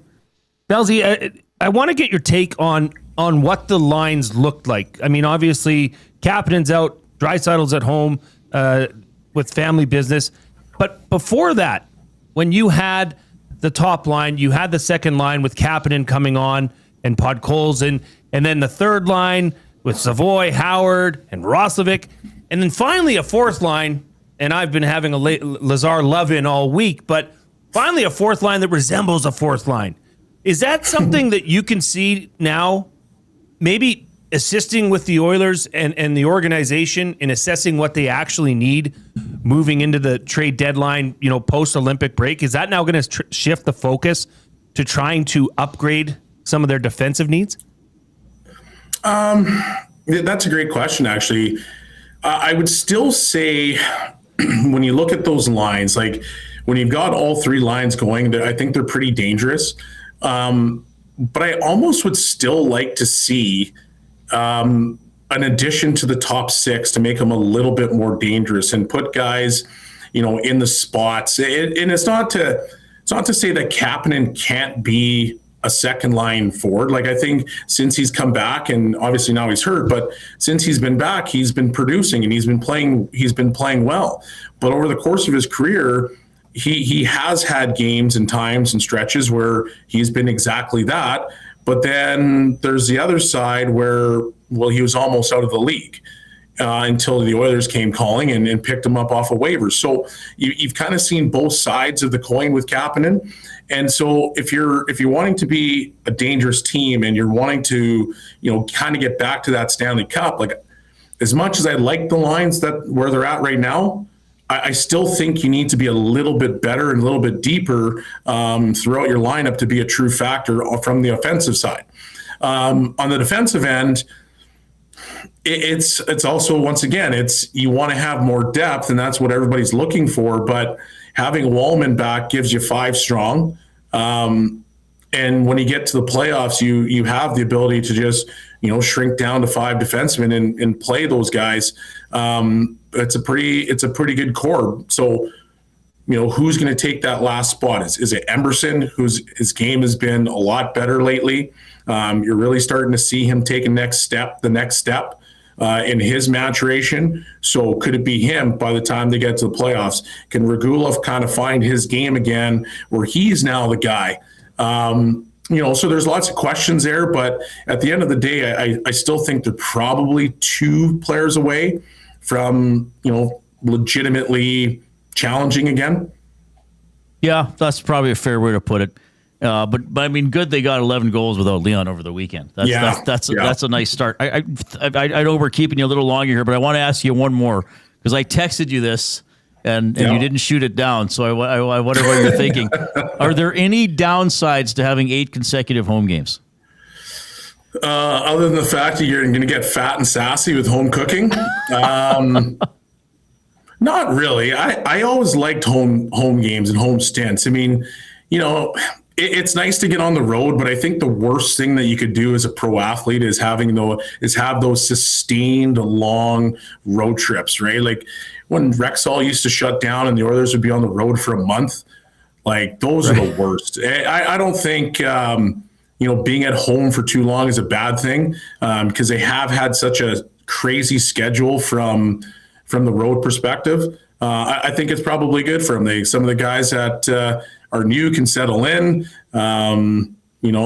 Guys that have had kids, if they have had kids, can settle in a little bit more. Like there's some good stuff that comes out of it, but I don't think I guess it really depends on time frame and how long you're sitting at home.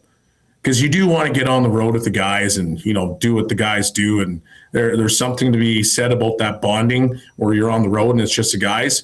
But for me, I'd rather play at home than on the road. And especially when it comes to those long stints, the road is way worse than being at home. Yeah. Okay. Bellsy, great stuff. Great perspective at all, as always. Incredible Mike Smith story. That's a good one. Thanks for sharing that. I can totally picture him doing that.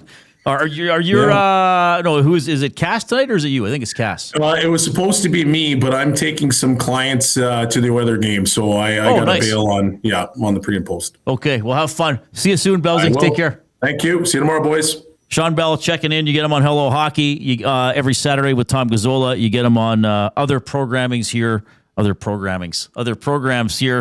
Edmonton Sports Talk. We love talking to him, and he was on the Oil Country Towing video hotline. Good stuff. We'll have more on Podkolzin, and he was talking about Podkolzin working on the shot. Podkolzin talked about that today.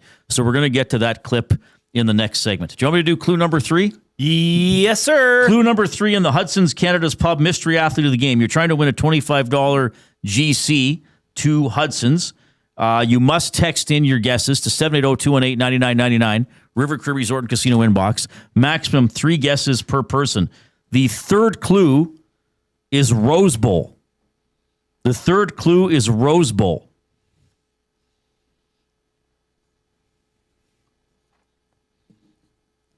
So the clues, should I give all the clues? Yeah, sure. The 3 clues have been Brazil, 5 goals, Rose Bowl. Those are the 3 clues. If you're taking us in on YouTube today and have not given us the thumbs up, my goodness gracious, what are you waiting for? We need 22 thumbs to get to 100 for the show. Why wait? Do it now. Get in there and click, and let's soar well past 100. You'll hear from Podkolzin, you'll hear from Chris Knobloch, and you'll hear from Zach Hyman when we bring you back.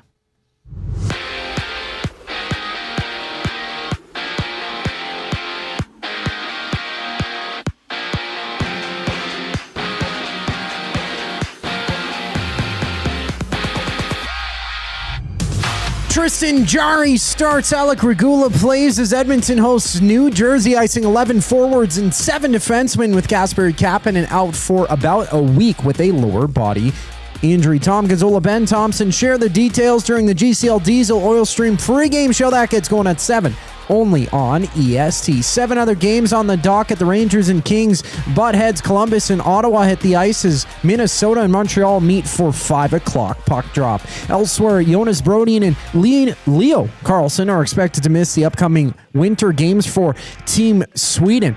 Brodin, week to week, fighting a lower body issue. Carlson, with the procedure on his left thigh, he'll be out 3 to 5 weeks. Football news: the Packers have released Trayvon Diggs, who now becomes a free agent. Diggs playing just 2 games for Green Bay after being claimed off waivers from Dallas New Year's Eve. To the association, the Raptors and Warriors meet for the nightcap at 8 o'clock. Golden State's Jimmy Butler suffering a torn ACL last night against the Heat, having 6 other games around the association. This sports update is brought to you by Paramount Flooring. Paramount Flooring wants to give you more. Get free premium underlay included with any in-stock carpet purchase. Are you ready to treat your feet? Catch them in-store or online at ParamountFlooring.ca. More Oilers discussion after the break. I'm Zachary Kubish, keeping you in the loop. The Nielsen Show with Lieutenant Eric. Darren Dreger. You know, historically, when you think of the best complementary players, and at times Nuge has been a star in the National Hockey League. He has, and his numbers would back that up. But he's so comfortable in the role that he can and is expected and almost always plays. You know, there are nights where he's the star of the game. And then there are other nights where, all right, oh, geez, that was a quiet 2 points. The Nielsen Show with Lieutenant Eric. Weekday mornings, 6 to 9. Only on Edmonton Sports Talk. Your clear choice for Edmonton sports. When you cater with Royal Pizza, you're getting the same great pizzas, pastas, and salads you love, just bigger and built for a crowd. Perfect for teams, offices, or parties, Royal Pizza's catering brings real value around $10 per person. Delicious, high quality, and easy. If you like their pastas, you'll love their catering pastas even more. Visit royalpizza.ca or contact your local store for exact pricing and details. So come on home, Royal Pizza, still making it great. At Firehouse Subs, our subs are freshly toasted, stacked high, and crafted to satisfy. Each sub is piled high with premium meats, melty cheese, and toasted to perfection. Firehouse Subs brings bold flavor to every bite, all served on a freshly toasted roll. But we're not just feeding Edmonton, we're fueling it. Dig into the brisket hat trick, piled with slow-smoked brisket and melty cheese. Or go to the Firehouse Subs fan favorite, the Hook and Ladder. Made to order with smoked turkey, honey ham, and Monterey Jack cheese on a perfectly toasted roll. With 15 Firehouse Sub locations across Edmonton and the greater area, it's easy to grab a hot and hearty sub close to home. Firehouse Subs. Hot, hearty, made to satisfy. When gambling, set a budget before you play. Stay informed and visit GameSenseAB.ca to learn how. Remember, if you gamble, use your GameSense. Since 1952, William Huff has been the heartbeat of Edmonton's advertising world. From humble beginnings to a citywide powerhouse, we've been the go-to for signage from print to design and installation. Partnering with Edmonton's top sports franchises and major events, we've helped shape the city's global reputation. Our secret? Unmatched customer service, decades of experience, and a passion for excellence we call the William Huff Advantage. Visit us online at williamhuff.com.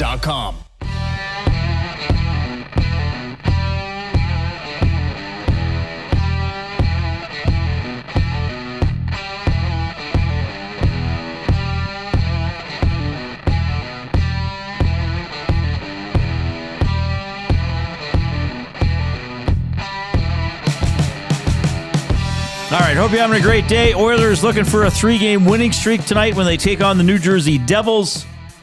That'll be an 8 o'clock game at Rogers Place. So, yes, it is the dreaded midweek 8 o'clock home ice start. 7 o'clock, Tom Gazzola will take over the Edmonton Sports Talk stream with the GCL Diesel pregame show.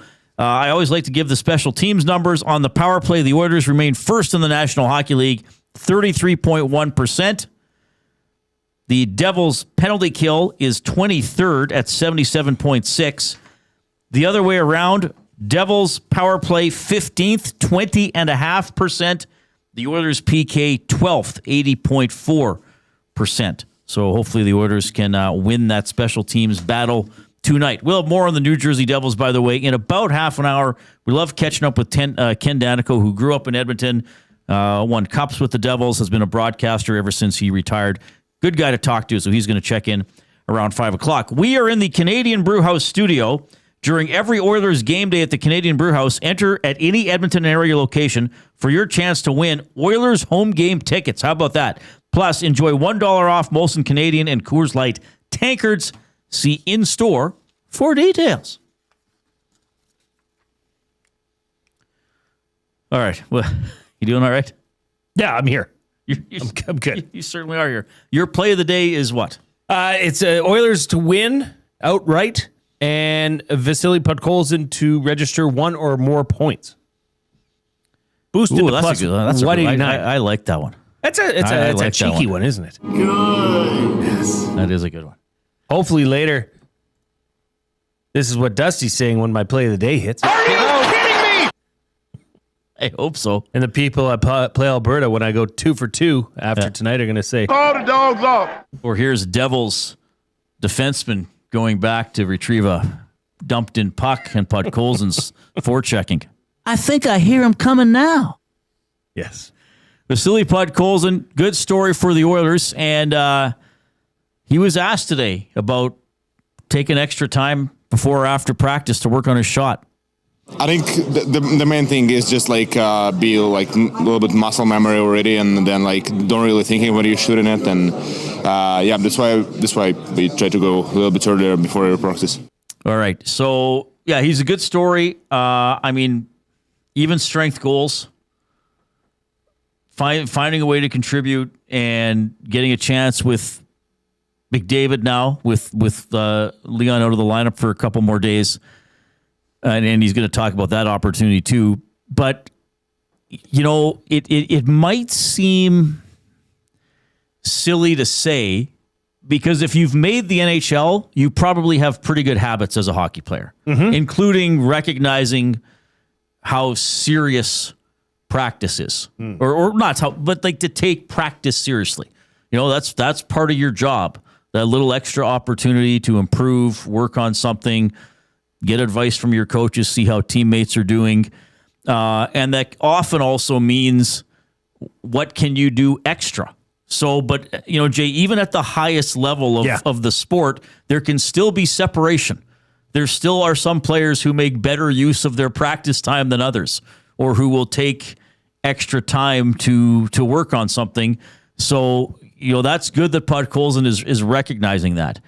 I'm sure people have heard Drew Remenda tell this story. Joe Pavelski was not expected to score goals in the NHL. He probably wasn't he drafted in the 7th round? He was not. You're not expected to make the NHL if you're drafted.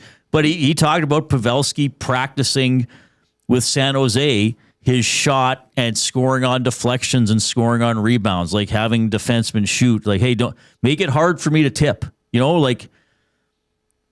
That might come up in a game, some weird angle to tip it in once or twice a year. If you can score once or twice a year, you're helping your team. And let's face it, Jay, what gets you paid in the NHL? Points and goals. Yeah. So, I'm not saying Podkolzin's going out there thinking about this, but if you can go from scoring, 10 goals to 17 or 18 or 18 to 24 or 25, you're making yourself more employable for whenever your contract runs out or whatever. So Podkolzin's work ethic and his desire to improve his shot, even if he's not thinking about these things right now, they're going to help his team, and they're maybe going to help himself as he goes along. But I appreciate that a player can say, I'm not, and he's still relatively young. Don't forget, he can say, I'm not a finished product. I can add to my skill set. Yeah. If I can find a way to bang in 2 or 3 extra goals, or look who I'm playing with. If they get me the puck in a situation where I can actually one-time it or get it off a little quicker. And what did he talk about? The muscle memory. Yep. Right?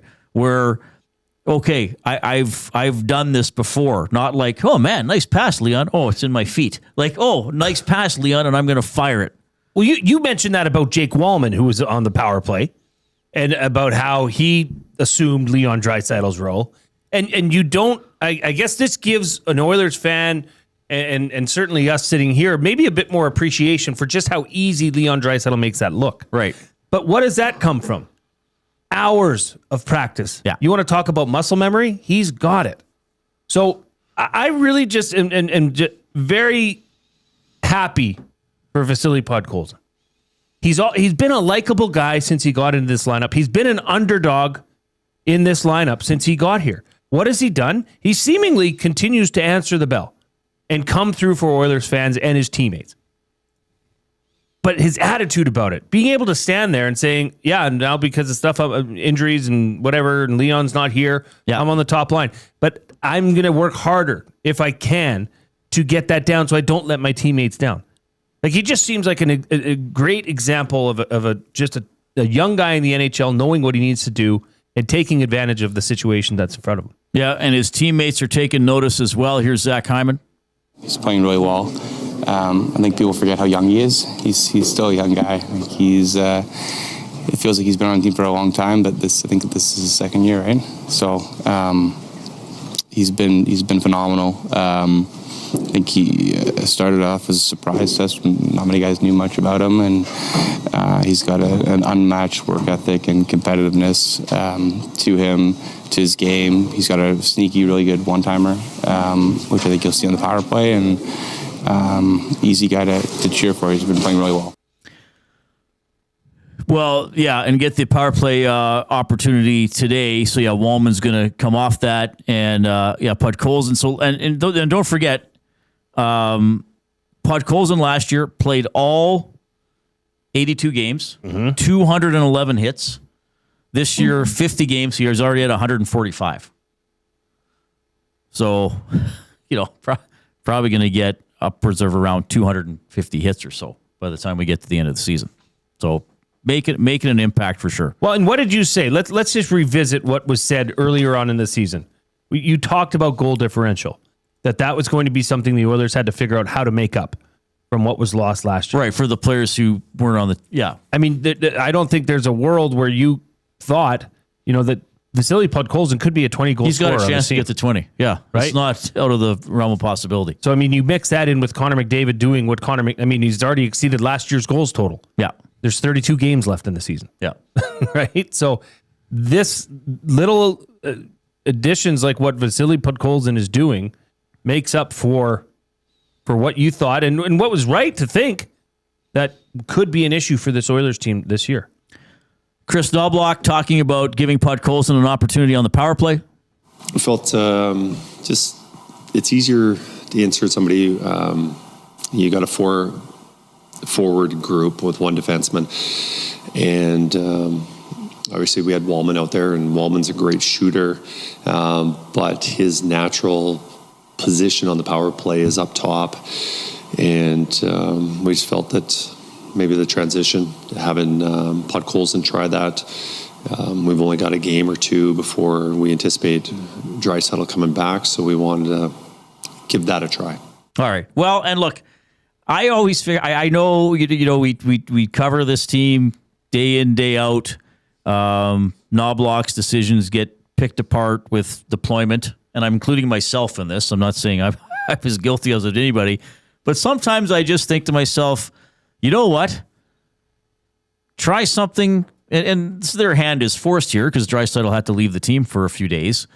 But sometimes I'm just like, what's the big deal about trying something out? And maybe you might need it in the playoffs. Good point. Or maybe there's a really big game, sure. and you might, because of penalties, injuries, weird stuff happening, players stuck out halfway through a change or on an icing, where it might be like, well, this guy now has to do this in a pretty high-pressure situation. Great point. So, look, we know about Power Play 1. I don't think Power Play 1 should ever leave the ice on the power play. But, hey, maybe sometime in a big game, you might need Vasily Podkolzin to do something on the power play, and at least he can say, like, oh, yeah, I did that against New Jersey and Pittsburgh or whoever. Podkolzin also asked about this opportunity. So he's Draisaitl's winger. Draisaitl out of action, so he gets to be McDavid's winger. It's easy game right now for me, and just awesome to have opportunity. Good to be me right now in this league, I think, and I got lucky that I have opportunity to play both of them. Good to be me right now in this league. I mean, yes, thank you for being honest and saying, yeah, I've been given a gift from above to get to play with the best player in hockey and line up on the number one power play in the NHL. Yeah. But that's also, Reid, I don't think he would be put in that position if he didn't have the trust of his teammates and his coaching staff. So what did he say right at the very beginning of that clip? It's easy game right now for me. And okay, but you know why he can say that and he gets put with these guys? Because he does the hard work. You know, like it's easy to say, when Zach Hyman, I know Oilers fans wouldn't say this, but, fans who don't watch you, well, this Hyman, he just taps in rebounds. How hard? Well, it's pretty hard, actually. You go stand in front of the net. Why doesn't everybody score like the Reid Hyman scores if it's that easy? So Podkolzin is getting these quote-unquote easy opportunities because he's doing the hard work, because he doesn't treat the game as an easy game. Like, he respects the game. Like, he respects the details. He makes the right plays. That's Absolutely. Why he's getting put in these situations. Yeah. And that's why another guy who's on the fourth line is playing career game number 600 tonight, as if Jay Milne needed another reason to celebrate Curtis Lazar. We're going to do that a little bit when we get back in the Alberta Blue Cross Courageous Moment. It's 4:41. Here's the Coop.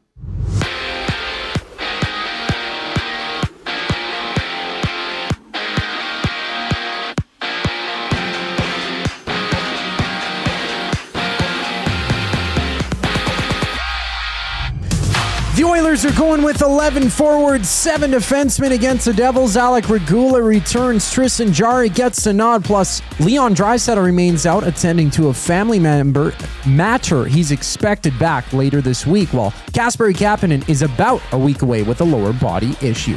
Tom Gazzola, Ben Thompson preview the matchup during the GCL Diesel Oil Stream pregame show that airs at 7 o'clock right here on EST. Around the league, the Sharks and Lightning face off at 5. The Habs welcome back Kirby Dach from a 34-game absence, having Alexander Texier out with an upper body ailment as they take on the Wild. Meanwhile, the Bruins battle the Stars. In football news, both the NFL Network and ESPN have reported that the Packers have released Trayvon Diggs, who will now become a free agent. And to the association, the Raptors are in action, tipping off with the Warriors on the road at 8 o'clock. Golden State's Jimmy Butler going down with an ACL tear last night against the Heat. Elsewhere, Philly and Phoenix hit the deck at 5, and the Clippers and Bulls meet at 6. This sports update is brought to you by Windsor Plywood Leduc, locally owned and operated, serving Leduc and surrounding areas since '93. They have doors, flooring, baseboards, and of course, they have plywood. Go see the knowledgeable staff today at Windsor Plywood Leduc.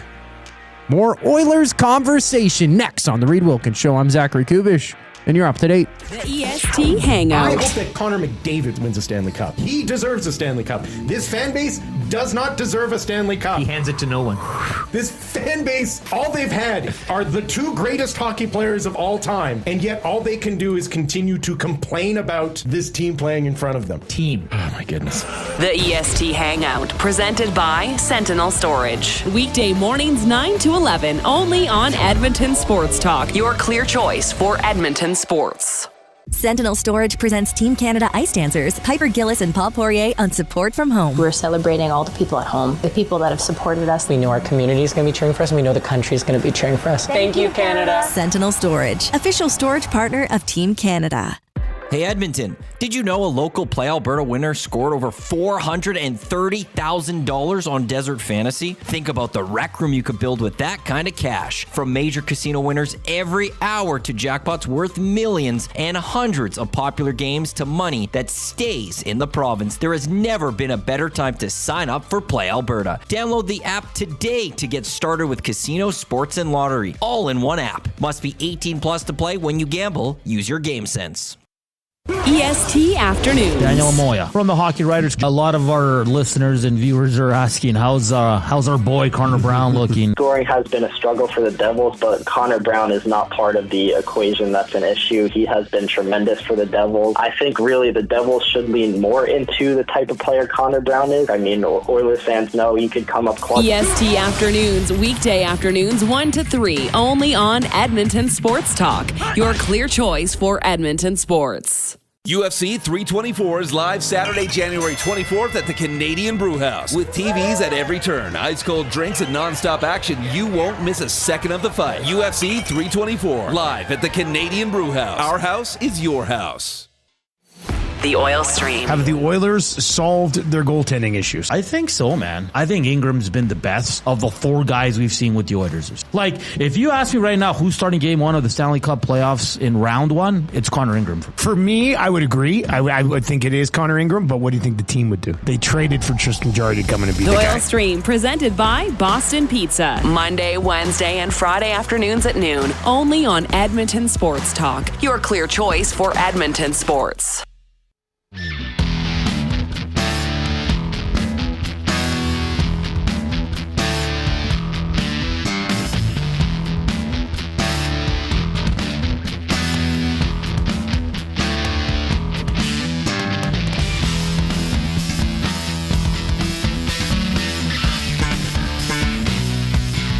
Hope you're having a wonderful day. Oilers Devils tonight. We have a winner. Paul Stanley winning that. That'd be amazing. Hey guys, Paul Stanley from KISS is the mystery athlete. So who won the mystery athlete? Hudson's Canada's Pub. Shamu. Shamu wins the $25 GC. So now we're going to open it up for fun guesses. So you can. So now you can guess in the nasty chat. Shamu did pretty well getting it after 3. So the 4th clue missed the net. So again, you can't win now, but you can try to guess. So the 4 clues are Brazil, 5 goals, Rose Bowl, and miss the net. I think now everybody's, well, I shouldn't say everybody, because this did happen a while ago. And I guess another clue would be it's in a sport that is incredibly popular, but is not as popular in this part of the world as it is in some others, right? So some people may have heard about this or vaguely know about it. Like Benny didn't know about this. How would Benny know about it? Well, you showed me the clip. We didn't talk to Benny about it. You put the clip on. But you knew about it. And I'm like, oh, yeah, this happened. This happened, yes. And that's that guy. That's that guy, yeah. Well, now we've given away a lot of extra clues. Yeah. It's from a sport. It's a guy. that should narrow it down. This will be my first clue on Thursday. It's from a sport. It's an athlete from a sport. So anyway, we'll see if anybody can get it from fun. For fun. Now, Big Uke says Patrick Stepan. What was his name? Stefan. Sorry, Patrick Stefan. We had a cat named Stepan because my dad stepped on him when he was a kid. Did I tell that story already? Sorry, you're going to hear a lot of the same crap from me for the next 15 years. Don't worry, just get used going. Patrick Stepan was Googled today. Here's how the cat sounded after my dad stepped on it. Meow, meow, meow. It is Baggio, Mike outside of YEG. Roberto Baggio. So here's how the clues broke down. First clue was Brazil. That was Italy's opponent in the 1994 World Cup final. The second clue was 5 goals. Mr. Baggio scored 5 goals in that tournament. Rose Bowl was the stadium that hosted the 1994 World Cup final. Missed the net. Baggio had a penalty kick in the shootout to keep the shootout going, and he missed high. And a little bit to the left, because we were watching today? High and left, giving the title to Brazil. If we would have needed a 5th clue, we would have given away with Italian. Nothing screams early 90s like Roberto Baggio's haircut. How about the hair? Like, what was that? That's a rat tail. It was the rat tail. Is that what it was called? Well, it was like permed up top and rat tail in the back. Right. I mean, it was something. It was noticeable. Did you ever have a rat tail or a duck tail? I did not, sir. I think I used to get duck tails. Okay. I think I still have a duck tail, naturally. But my mom would accentuate it. He's got a natural duck tail. Edmonton Sports Talk presented by Play Alberta. Gaming made easy anytime, anywhere. With Play Alberta, you have a full casino experience right at your fingertips. Play from your phone, tablet, or computer. Maybe even while you're hosting a show. Whenever it works for you. Download the Play Alberta app today. Go to the website. Play smart, play local. And remember to use your game sense. All right, Oilers taking on the New Jersey Devils tonight. Ken Daneyko is going to join us in 10 to 15 minutes from MSG Plus. He's always great to talk to about hockey and the New Jersey Devils. We're also going to look here at our Alberta Blue Cross Courageous Moment. Running your own small business takes courage, and as it grows, so does your team. That's why Alberta Blue Cross offers health, dental, life, disability, and wellness benefits designed just for small businesses, because we know a healthy team means a thriving business. Visit ab.bluecross.ca to find a plan that's right for you. Okay, so Curtis Lazar will play career game number 600 tonight. I know we both, especially you, had a lot to say about him yesterday, but we'll give him a nod here for reaching 600, for making an impact on the team, and he certainly is getting praise from his head coach. Well, it's nice having Lazar in our lineup, and I don't think there's any coincidence that our record is better when Curtis is in the lineup. He just helps our team out in a lot of areas. One, the penalty kill.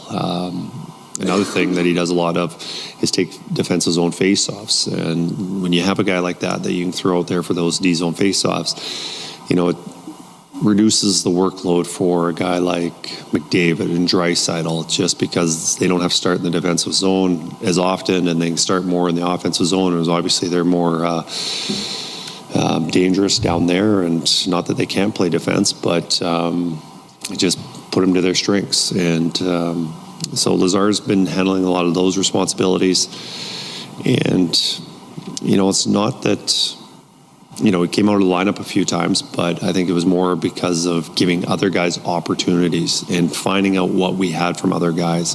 I think we were always confident and knew what we were going to get from Curtis, but we were just giving other guys opportunities. But I think we got to a point where realizing how valuable he is and how much he helps us. All right. Well, yeah, doesn't play a lot, makes the most of his ice time. As we keep saying, knows his role. When he does get a point or makes an impact on a shift, it's done in a very straightforward way. We broke down the goals yesterday that he was a part of on the weekend, Jay. Driving the net in Vancouver, creates a goalie interference situation, which I don't mind. Even if it wasn't, even if it would have been called off, exactly. I'm like, whatever, go to the net. I mean, look how many goals Hyman has had called off. It's like, you live with those, because usually they're going to pay off. And then even that goal Sunday night, wasn't a sexy goal, but he works hard in the corner. He doesn't fool around with the puck. He shoots it on net. The rebound's there, and Mangiapane bangs it in. What did you make of anything Knobloch said? Yeah, it's one of these situational things, Reid, where what we were just talking about with Podkolzin, I mean, situations arise, and now you're on Connor's wing, right? Situation arises with an injury. Adam Henrique's put on IR, and you're asked to step into a role. It's your job as a player to never give up and relinquish that role. And he's doing everything he can. And Coach Knobloch sees that. You can't. And I'm glad he was kind of upfront and honest about it too.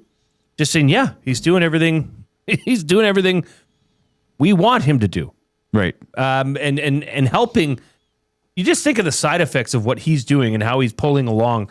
I truly believe that he is, going to help Trent Frederic find that game. The game that I think, unfortunately for Trent Frederic, he was unnecessarily thrust into a position that he couldn't deliver on. This is more of a Trent Frederic area. I mean, I know they're not playing tonight, but when things get back to normal, I think he can really pull him along. Yeah, you'd hope so. I mean, there's it's obviously to be determined. Sure. But it doesn't hurt having a guy like that, and it's another feel-good story for the Oilers. Well, and again, where's my January stats? I have too many pieces of paper going here. But, I mean, a lot of good signs for the Oilers in the month of January. But even, Lazar has played 7 games, has a goal, 2 assists, 3 points. He's +2, 60% face-offs. I mean, he even has 10 shots on goal. Like, even for him to get over a shot on goal per game and muck it up and do what he does, that's a really good sign. So very good. He's the Alberta Blue Cross greatest moment. Did you have anything else? I do. Uh-oh. And I didn't know what to do last night, Reid. I was stuck in a position, and I wouldn't normally do anything, but I said, you know what? Screw it. I'm going to do something.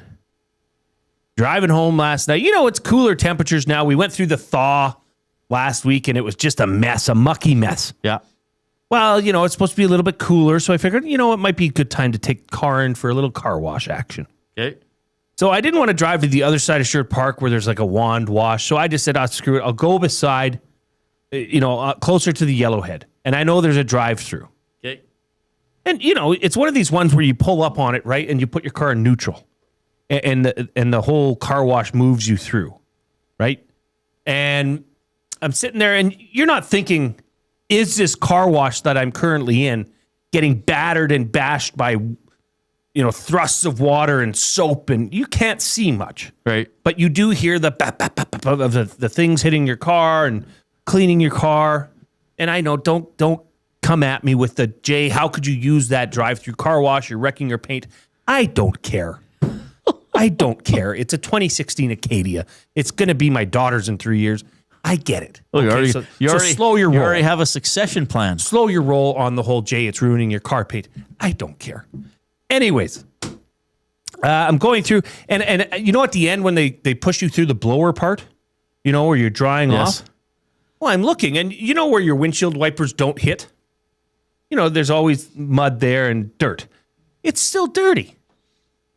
Like, well, what the heck's going on here? Yeah. What kind of racket is this car wash pulling? Yeah. So I pull over, and I go park by the gas station. And I get out, and here the side of my car looks brilliantly just crisp, clean, Reid, sheen. It's a black, when it's a fresh car wash, it looks so beautiful. Yeah. And I go and look at my hood. It's dirty. It was just wet, but it was still dirty. Yeah. I look at my windshield. It's dirty. The back of my car. Everything's still dirty down the center strip of my vehicle. So I look at the car wash because these new drive-through ones, they have the seeing through glass so you can watch the cars go through. For sure. Well, the big one that's supposed to come down and go woof, woof, woof, woof, right over your face? Yeah. It wasn't lowering. It wasn't working.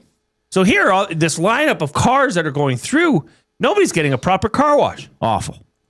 So I said, well, what am I... So, you know what? If it wasn't for the fact that it was like $16 to get a car wash, which is a ripoff, I probably would have just said, well, the hell with it. Not last night, Reid. Nope. I said, I want to... Is this courageous moment or fired up? This is courageous moment because I showed courage. Oh, you're the courageous one. I did. I thought somebody maybe stepped in and did something courageous for you. No. Oh, no. I said, I'm gonna go in and I'm gonna say something. I'm gonna go tell them that their car wash is broken. And quite frankly, I'd like my $16 back. Yeah, well, you should. Because I didn't get a service. I paid for a service and it didn't happen. Well, boy, oh boy. This did not go over well inside. He said, well, here's what I'll do. You know what the solution was? His solution was to give me a free car wash. And I said, I think you're missing the point. Right. Your car wash is broken. What good's a car wash going to do me? And I need my car cleaned today, not in a month when it's working. Yeah. This doesn't really work. So I said, I think I am entitled to my money back. He said, well, I can't give you my money back. Yes, he can. I know. He can. So that's where the courage stepped in. I said, no. You call somebody. That's always This was not the manager. No, Okay. but this is always a good So one. in If his you want situation, he's doing what he's told. Yeah. Well, but if he press hard enough, he's going to give you his money back. It's not like his machine can't give me my money back. Right. He's just been told, don't ever give me their money back. But I'm not being a jackass. I'm simply asking for my money back for what I paid for. So it took a little bit of back and forth, but I did have to drop can you call your manager? Right. Which is always a good line for those in retail. They know, but for those of you customers, use the can you call your manager line. That usually gets the job done. And he said, well, okay, I'll just give you your money back. Yeah. I'm like, well, thank you. Or if you can't make this decision, that's what I'll do. Like, I'll always play the kind of like, hey, I know maybe you can't. Okay, I don't want to get you in trouble. I know you're doing what you're told. Yeah. Can I talk to your supervisor? And nothing ever escalated. I didn't berate him. It's not his fault. Right. That the car wash is not working. But I kind of felt like, I don't, I'm not. Why should I be the one getting screwed? Why should I be the one holding the bag? When and I said, nope, because of Alberta Cross, I now know I can be my own courageous. You know you can be courageous. And I went in there and I think I did what I should have. Do you think I was out of line? No, I think you did. You were great. Fantastic. I think you were great. By the way, we hit 100 thumbs. Still an hour left in the show. So thank you for that. And if you have not given us a thumbs up on YouTube, please do so. Click share, send the show off to other people to check it out as well. If you're on TuneIn Radio, iHeartRadio, we thank you for listening that way too. Okay, 5 o'clock break, and then Ken Daneyko from MSG Plus. 2 guys and a goalie. Calvin Pickard won't play more than 3 games the rest of the season. Hire it or fire it. I'm going to hire it. I'm optimistic that Jarry's okay. I'm going to fire it. Okay, so sprinkle I'm going to fire it. And the reason I think he will is I think they want to keep options open. In case of injury, they want, to, if they can, to have some depth there. I mean, that's why they're not making a decision now and sending guys down yet. 2 guys and a goalie, presented by GS Construction. Tuesday and Thursday afternoons at noon, only on Edmonton Sports Talk, your clear choice for Edmonton sports. Looking for quality building materials and friendly advice? Visit us at Windsor Plywood Leduc, family owned and locally run since 1993. From interior materials for doors, flooring, baseboards, and all the finishing touches to all you need for your outdoor projects like cedar lumber for decks and fences, plus all the plywood you'd need. Our full-time on-staff carpenter can help with anything odd-sized or custom, and from domestic hardwoods to exotic selections, we've got you covered. And if we don't have it, we'll track it down for you. Windsor Plywood Leduc. We're the experts you need to know. Time for a new career in 2026? Or maybe your kid is still pondering their path. Good news! Weiss Johnson is hiring. It's Dennis, and not only are we hiring for heating and air conditioning, we're also looking for experienced plumbers and gas fitters. With the growth in residential development, there's no shortage of opportunities at Weiss Johnson. Choose your path with us. Learn from one of the industry leaders, and we will grow together. Receive great benefits and school reimbursement as well. Visit weiss-johnson.com today. Sentinel Storage presents Team Canada Ice Dancers, Piper Gillis and Paul Poirier on Support from Home. We're celebrating all the people at home, the people that have supported us. We know our community is going to be cheering for us, and we know the country is going to be cheering for us. Thank you, Canada. Sentinel Storage, official storage partner of Team Canada. Running your own small business takes courage, and as it grows, so does your team. That's why Alberta Blue Cross offers health, dental, life, disability, and wellness benefits designed for small businesses, because we know a healthy team means a thriving business. Join over 5,000 Alberta businesses who have chosen us to help their business grow and succeed. Alberta Blue Cross takes care of you and your employees, so you can take care of your business. Visit ab.bluecross.ca to find a plan that's right for you. At Mind360, we invite you to embark on your mental health journey in a safe and comfortable space. Conveniently located in St. Albert, Mind360 has a diverse team of experienced clinicians that offer a broad range of tailored services for children, adults, and families. Furthermore, we are very proud to serve our military, veterans, and first responders. If you're looking for counseling, treatment, or assessment, understand that you are not alone. Contact Mind360 at mind360.ca to book an appointment today.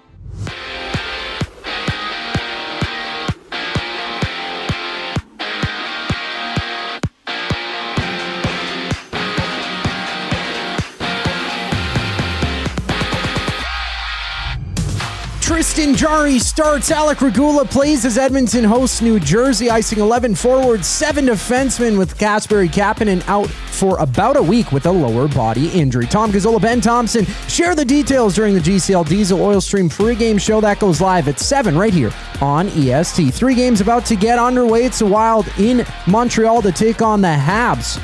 And out east, Tampa battles San Jose while the Sens and Blue Jackets face off. In football news, the Packers have released Trayvon Diggs, who now becomes a free agent. Diggs playing just 2 games for Green Bay, being claimed off waivers from Dallas on New Year's Eve. To the association, it's the Raptors and Warriors meeting for 8 o'clock. Golden State's Jimmy Butler suffering an ACL tear last night against the Heat, with 6 other games around the association. I'm Zachary Kubish. That was your Sports Update. Hour 3, the Reid Wilkins Show, starts right now.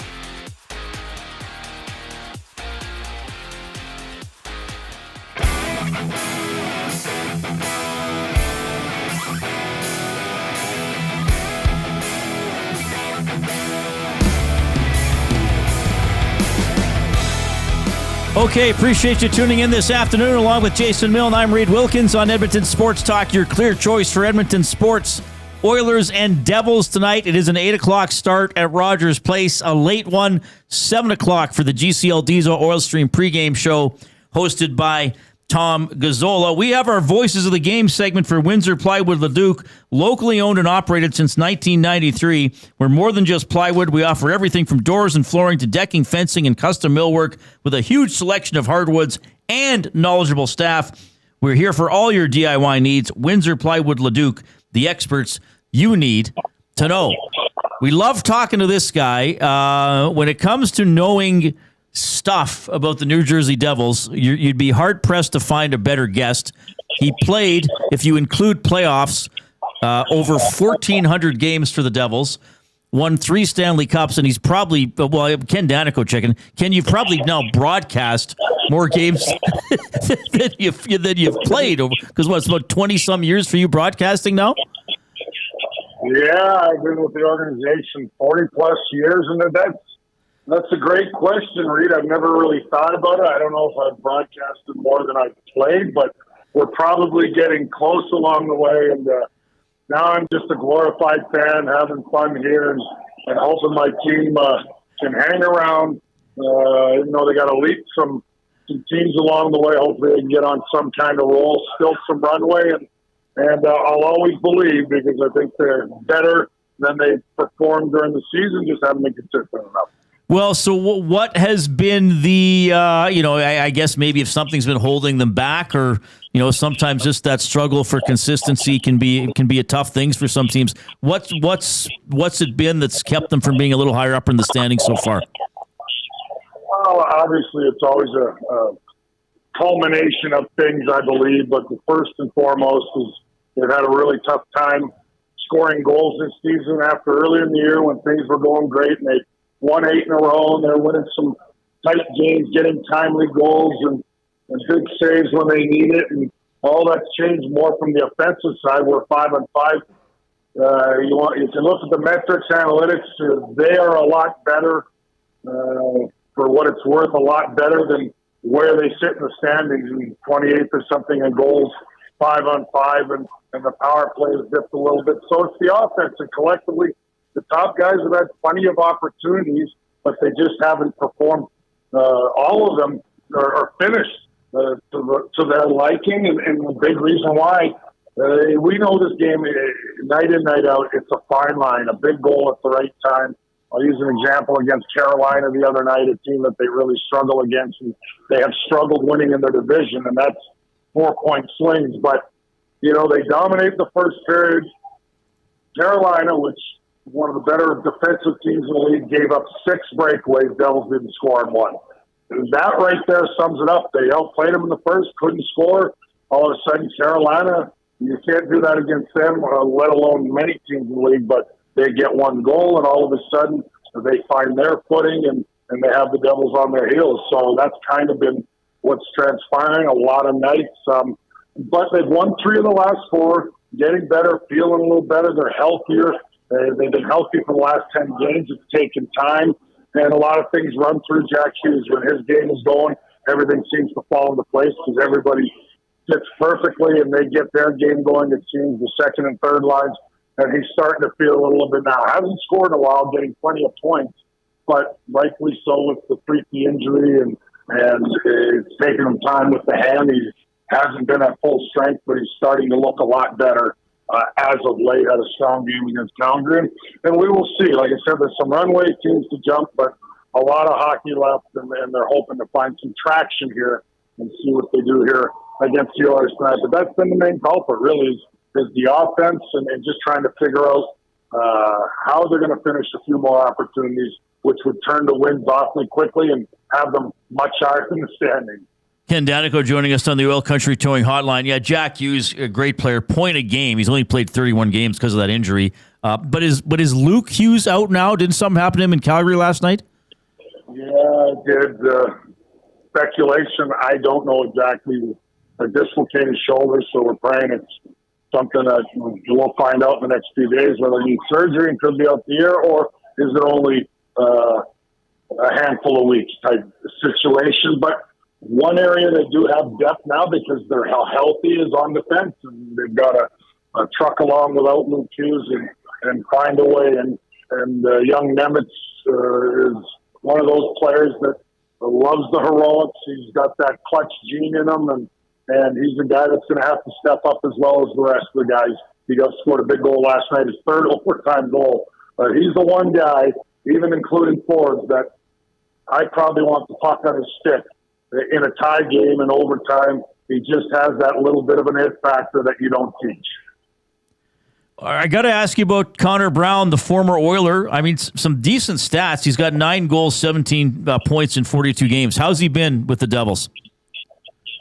Well, he's one of the guys that's probably lived up to expectations this season, and there hasn't been enough guys, and they know that to a T. Every player knows that in a lot of games they're playing well, and I talk about finish, but they're just not capitalizing chances. But Connor Brown, his leadership, everything you heard about him in Edmonton, he's been to Stanley Cup finals. He's been a leader with this Devils team. He stepped up on a few occasions here when the team had been reeling and voiced his opinion, and that's what they need. He's a guy that's really good in the room, but he's played very well on the ice. He's been pretty consistent. He's chipped in some big plays, big goals when needed. So he's the one guy that has been, very solid overall for the Devils. And, I love his passion for the game. I've gotten a chance to get to know him and talk to him a little bit. And, I got all day for Connor Brown. He's been a really good addition, and he's going to be a very important piece moving forward, whether they find a way this year to find some traction and sneak into playoffs, or it's next year, whatever it may be. He's a guy they're going to lean on a lot. He's played very well, and his leadership is exactly what they needed.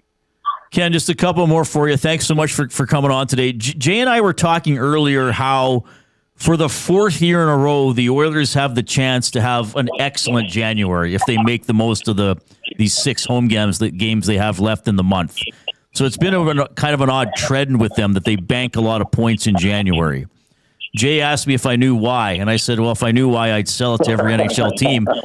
But you played for the Devils, a team that was often very good or a Stanley Cup contender. Was there a point of the season for those Devils teams you played with where it took off, or it got a little more serious or focused? You know what I mean? Did teams have that point where maybe, especially with veterans, it locks in a little more? Do you know what I'm getting at? Yeah, no, it's a great question, Reid. And the only thing I can say is when we were at a stretch of 8-9 years where we were always, for all intents and purposes, a contender. When we lost 2 games in a row, it was unacceptable. And that's a culture. That's a mindset. Yeah, you need good players and talented players to be a contender. And the cream always rises to the top. And the Oilers got a heck of a team. They haven't been to the Stanley Cup Championship 2 years in a row for no reason. And they seem to, January, where things get a little more intense, the game picks up. You talk about banking points. So it's usually that second half of the year where the good teams really get rolling along the way and bear down and find that consistency I was talking about you have to have on a nightly basis. But for me and those teams, I look back and, it's usually a simple formula from the standpoint, you need your top guys to be your top guys, but it's more hating to lose, the old hating to lose, doing anything to win, and finding that consistency. And when we lost 2 in a row, I remember our next practice would be a grumpy practice. And that was just the culture, and we had great veteran leadership in the room along the way that, we'd get nasty a little bit. I know the game's evolved and everything's changed, but you still, that mindset, that winning attitude, 2 games, nothing had to be said. We lose 2, coach didn't have to say a thing. Next practice, there was some guys paying the price on the ice because it was just to get everybody whether it was Scott Stevens, not laying them out like he does in the game, but he would let guys know, along with the rest of our leadership group, that unacceptable. 2 in a row, it stops now, and it usually did. Ken, I wanted to get just some input from you. There was quite the event last night down in Florida as we had a goalie fight with Bobrovsky and Nedeljkovic. What do you think of goalie fights? Is that as exciting as it is for viewers? And were you ever a part of were you on the ice during a goalie fight or in the booth? I was on the ice, I know, against the Philadelphia Flyers in the 80s and the New York Islanders we had a guy named Sean Burke who liked to drop the mitts every once in a while. And I think Alain Chevrier might have taken a licking from Ron Hextall one time when it was an all-out bench clearing brawl. Now, that was an anomaly. Our time was our time. You don't see as much. But every once in a blue moon, look, it's the passion of our game, right? I mean, Florida's not happy the way things are going. Bobrovsky wasn't happy with his game lately, and certainly last night. So, you know, things get out of hand, and I don't see any fans sitting down, never mind a goalie fight, any fight, or going out to get some popcorn during the scrap. So that's why it's still part of it every once in a while. Because, and I've gone with the times. I don't need to see a scrap every night, but I want to see the passion and again that the hate to lose mentality. You know, the old saying, you got to hate to lose more than you like to win. That means something, and that Florida Panthers have won 2 Stanley Cup championships in a row, and I don't look at it any deeper than the fact that they're not happy the way things are going right now this year, and obviously injuries is part of that. But it escalated. Yeah, for me as a player, I get a chuckle out of it. I don't think goalies should fight too often, but they want to be part of it, man. They want to be part of that culture and winning and anger when things aren't going your way. So it got heated, but it's always fun every once in a while, isn't it? Oh yeah, the goalie fights are we were saying earlier it was a little different than the Smith Talbot one, because like Smith stood at center and Talbot went out there and they both took their masks off and made sure they squared up. But like Bobrovsky was just like, "Here I come."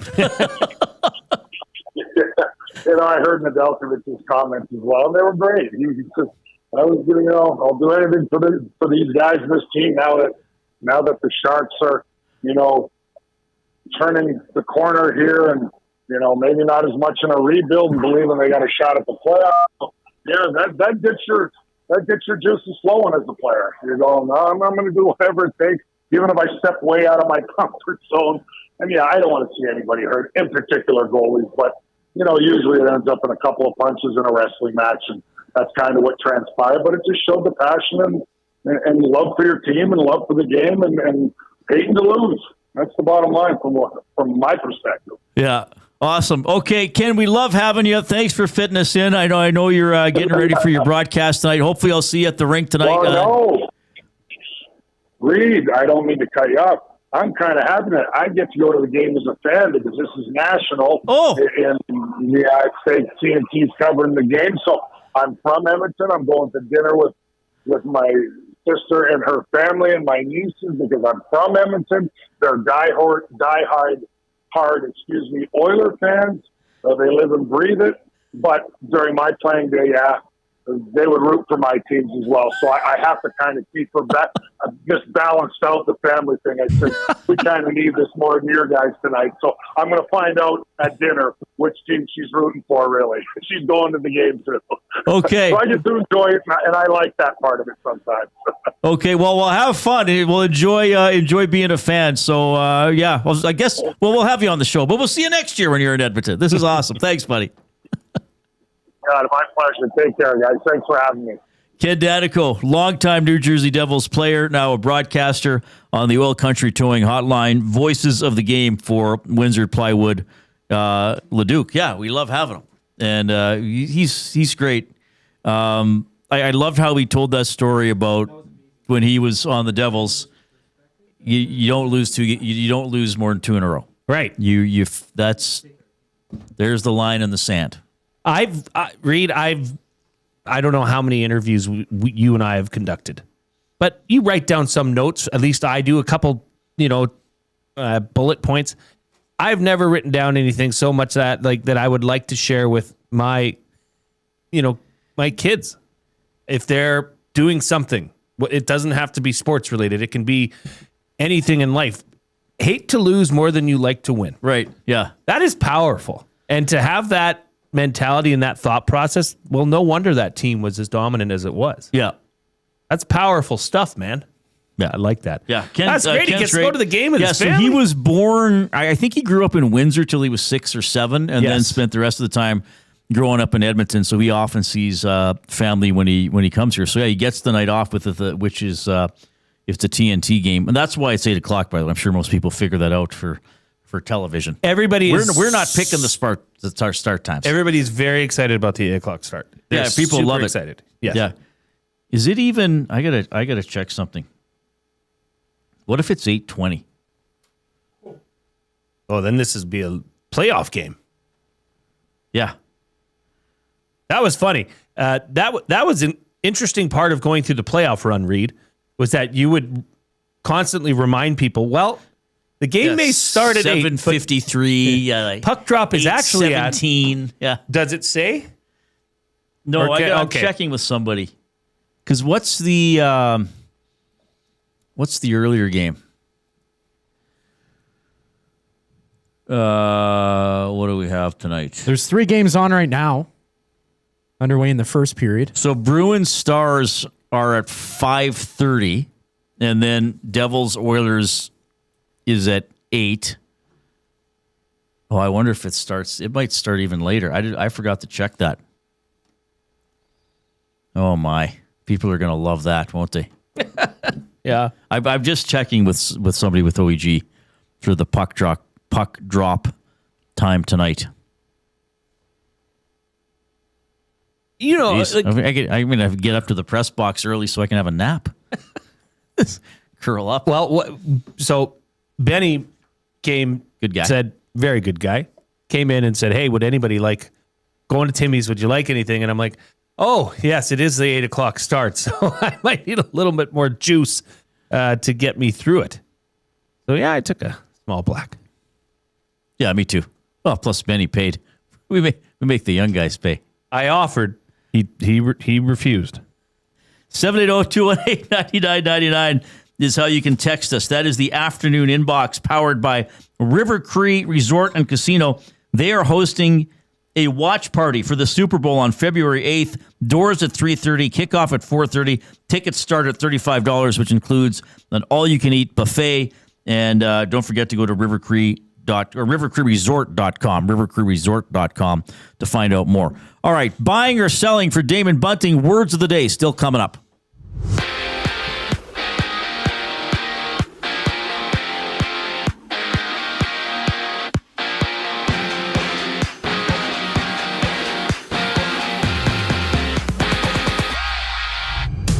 The Oilers will roll with 11 forwards and 7 defensemen tonight against the Devils. Alec Regula returns. Tristan Jarry gets a nod. Plus, Leon Draisaitl remains out attending to a family matter.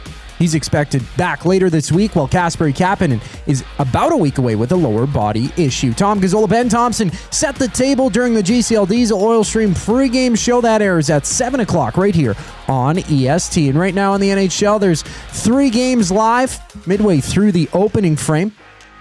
The only score has the Senators up 2-1 over the Blue Jackets. We also have the Sharks and Lightning tussling.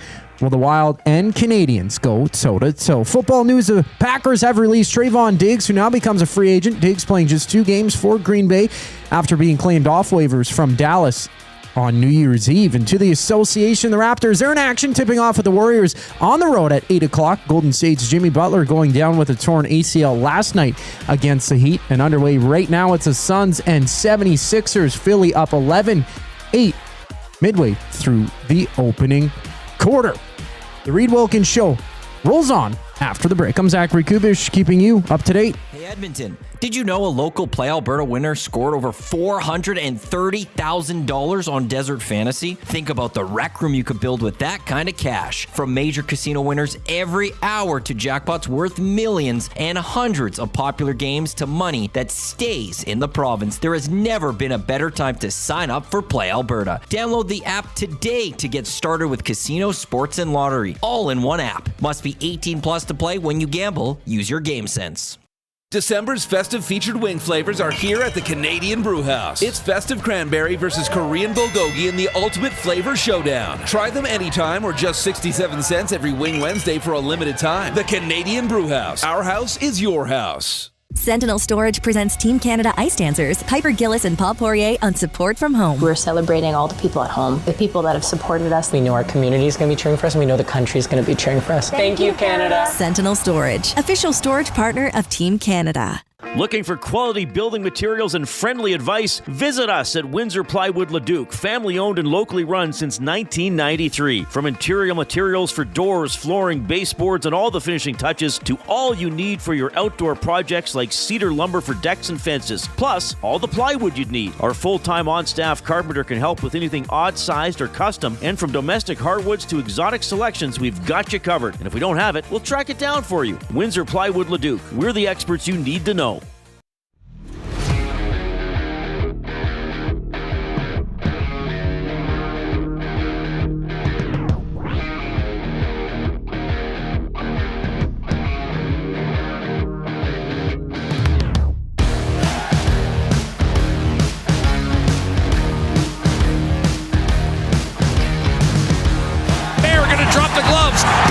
With a right hand.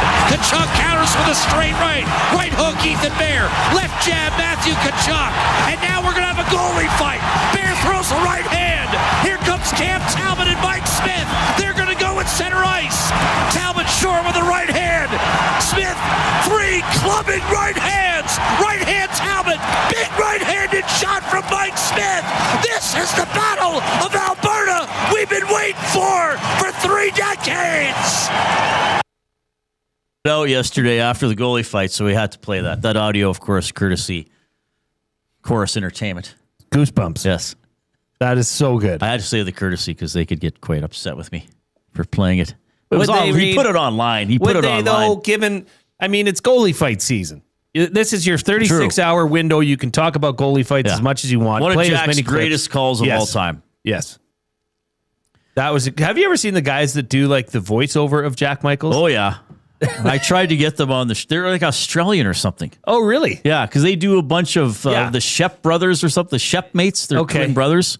They do other sports too. Oh, yeah, but they did Jack twice. They did Josh Archibald's overtime goal. Or no, there was a young woman that I interviewed that she voiced something over and taped herself. They did do the Josh Archibald one against the Canes. Okay, yeah, that was a big overtime winner. Yeah, they did that one. That was Kevin Quinn that did the overtime winner. That wasn't Jack, but they did. They did Jack's that call. one. Yes, they did that one. I think they did both actually. Well, maybe they did quite a few. That was a good call for Kevin Quinn. Overtime winner. Yeah, he's a great guy. You got to have that in your repertoire, like a go-to. Yeah, have something. Yeah. Why not? So it is the puck drop for the game tonight is at 8:22 p.m. Mountain. Well, we want people to watch. What? It's just a feeling. I'm just emitting feelings through sound. You have That'll a give me sour time feeling. to vacuum here. Whoa! And get back home in time. Better late than never. Hey, Coop. I did it last week. You've been doing a good job. If anything, I've been complacent. But we'll find out what happens tomorrow.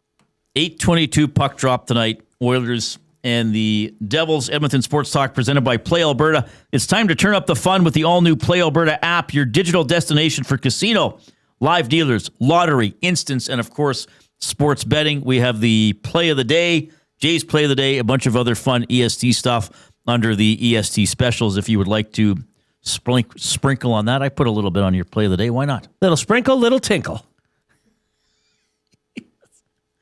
Let's do buying or selling for Damon Bunting, a consistent top-producing realtor in the greater Edmonton area for over 18 years. He and his team would love to help you find that right home or make the move from your current home.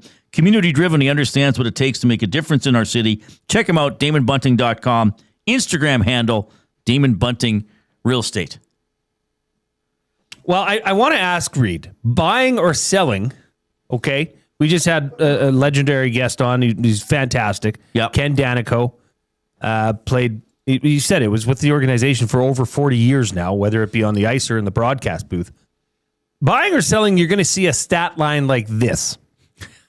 Ever again. 1,283 NHL games played. Regular season.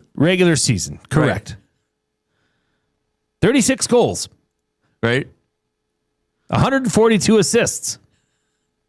2,516 penalties in minutes. That's awesome. That's fantastic. Coob, you said that's 42 hours worth of time. That's almost 2 days. Ken Daneyko sat with his ass stapled to the penalty box. Oh my gosh. Well, I guess maybe he didn't sit all that time. No, well, some would have been misconducts when he was in the dressing room. That's incredible. And a major plus player. Like they don't show the total for plus minus, but he would be probably plus 30. You know, not bad. Right. For such a long career. Yeah. Now, I know you don't like to look well, at I like to look at plus minus sometimes. 2,516 penalties a minute. Yeah. That's fantastic. No, he knew his role. He was on some great teams. Reid, 7 games remain on this homestand. Yes.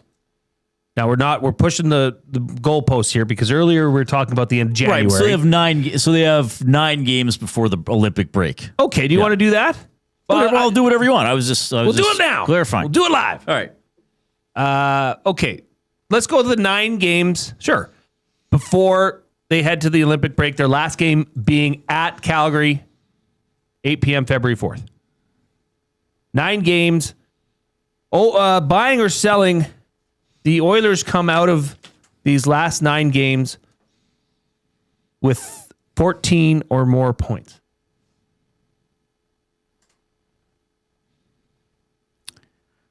Now I'm going to sell because I think we've seen them playing better, but we also see them still capable of some blips along the way. I do think they can go 6-3 between now and the break.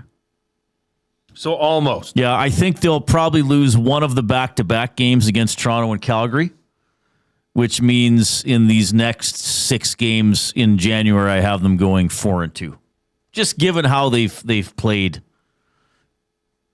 lately. Devils tonight, Penguins Thursday, Capitals Saturday, Ducks Monday, Sharks Thursday, Wild Saturday. Next Saturday, the 31st.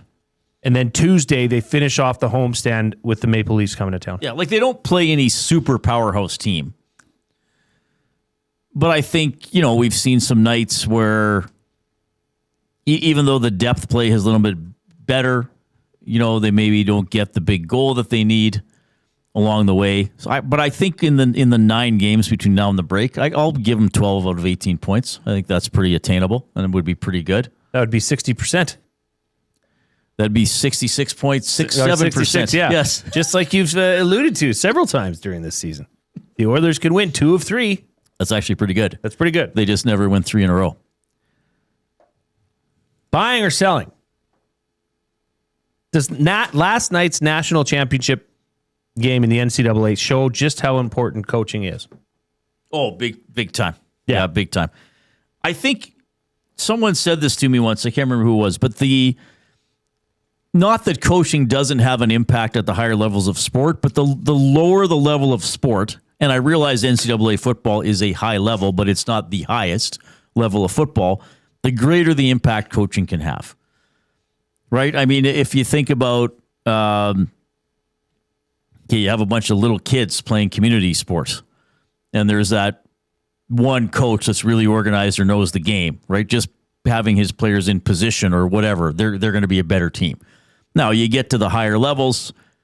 Any coach is going to look better with Connor McDavid on his power play. Sure. But I think what's his name? Cignetti? Kurt Cignetti. Cignetti, 2 years in Indiana, which has never been associated with football. Never been associated with football. And they're in the college football playoff both years in a row. Last year was their first 11-win season in Indiana football history. Yeah, like they've never had a really good team. It's always been a basketball school. Now, before everybody said, well, now recruiting's part of that. The portal and nil and money and all. Yeah, I know that. But here's the thing. Alabama has nil money and recruits, and they have access to the transfer portal. Yes. So do the big schools in the Big Ten and the big schools in the BC or SEC. Kurt Cignetti, he said this before, and I quote, "Google me, I win." That's what he said. In his head coaching career, Kurt Cignetti is 146-37, Reid. Right. That is amazing.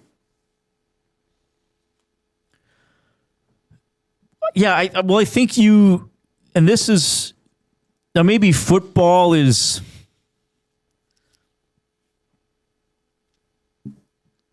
somewhat unique as well, Whereas, because a coach can say, now in the NFL too, there's no guaranteed contracts, right? You can just cut guy. I mean, maybe they still get money, but you can cut them. But a coach can say, this is how I want to play, and I'm going to find the athletes to do it. Yeah. I mean, this is why I'm encouraged as a Seahawks fan, because I think McDonald is onto something there. Sure. You know, they got a defense that's hard to figure out, and they got the athletes that are executing it, right? So, and we've seen these other coaches stay at NFL cities for a long time and generally be pretty good because they kind of build a culture and build a system. I mean, what was the whole Belichick thing? Do your job. Yeah. We will find players who can do their jobs. You do yours, right? And then work together on the field. Well, it takes a special communicator to have the team buy into that. Yes. And a leader to say, look, I'm not on the field, you guys are, but if we do this, and this, we're gonna be successful. I mean, he was at James Madison University before, which was in the Colonial Athletic Association. So they were in the lower... Yeah, but they were doing so good, he said, no, let's go up. Right. Let's go to the Sun Belt. They were in the tournament with someone else coaching. Right. Yeah, right. So it is impressive to see what he's done. Now, he came into Indiana with a plan. He said, look, if we want to be... Well, we shouldn't be just wanting to get to bowl games. I don't want to go to the Pop-Tart Bowl. Let's go to the playoff. Right. That should be our goal. And yeah, money's a part of it, but I got news for you. That ain't going anywhere anytime soon. Now, do I think there needs to be parameters put in place? A little bit more structure to the transfer portal and this, like it's becoming a professional league now. Yeah. I mean, Mendoza could stay in college next year and make more than he would in the NFL, probably. Right. Well, maybe not more, but that shouldn't even be close, in my opinion. But yeah, the story is fantastic. What he's done with the teams that he's been a head coach of, this guy's legit. And I will go back to my theory of the Las Vegas Raiders snatch up Curt Cignetti. And Curt Cignetti says, okay, we're taking... You think he's going to go to the NFL? No, I don't. But I think it's a good theory. Okay, it's a theory. All right. That they're going to take Mendoza with their first overall pick. So then he gets the guy he was coaching. Yeah. Right. Did you see the post game from Mendoza?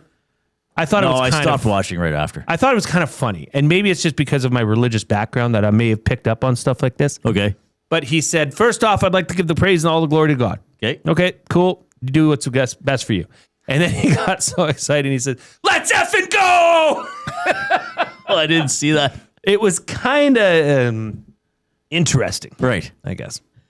I mean, he was excited. What can he say?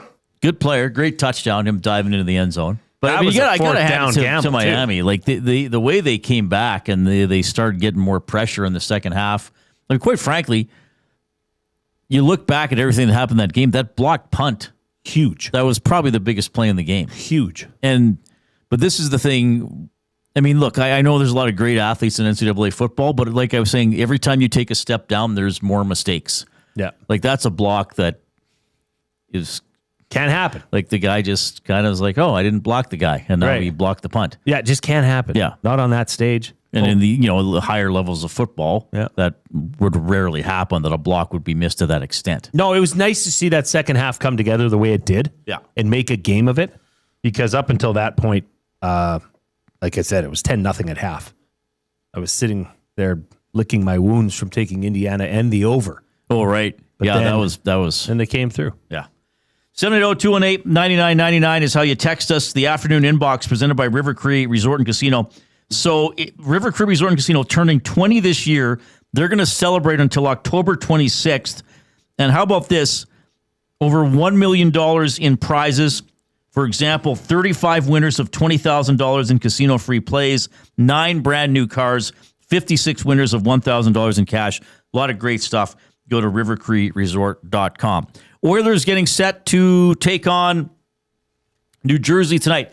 Here's how the Oilers are lining up. 11 forwards and 7D. McDavid with Podkolzin and Hyman. Nugent-Hopkins with Frederick and Roslovic. Lazar between Mangiapane and Janmark. Howard and Savoy, the other 2 forwards. So there'll be tons of different combinations tonight. The 7 defensemen, Ekholm, Bouchard, Nurse with Emberson, Wallman with Stastny, and Regula comes into the lineup. Tristan Jarry, the starting goaltender. It's been kind of a nice run for Ty Emerson on the blue line recently. Here's head coach Chris Knobloch. No, he's playing really well, confident with the puck, and really moving his feet, creating some chances. I've always had a lot of respect for Ty. I coached him in the American League, and then here with Edmonton, I've always really appreciated what he's done. But this is the best I've seen him play these past 2 weeks. There's always been a lot to like. He's always been a good defender, and puck skills probably average, but right now the way he's moving the puck, whether he's carrying it out of trouble or making the pass to the forwards, there's a lot to like. And I think our 6D that are in the lineup right now and playing regularly, I think it's just going to continue to get stronger. And obviously with Wallman coming back from injury, I like that group.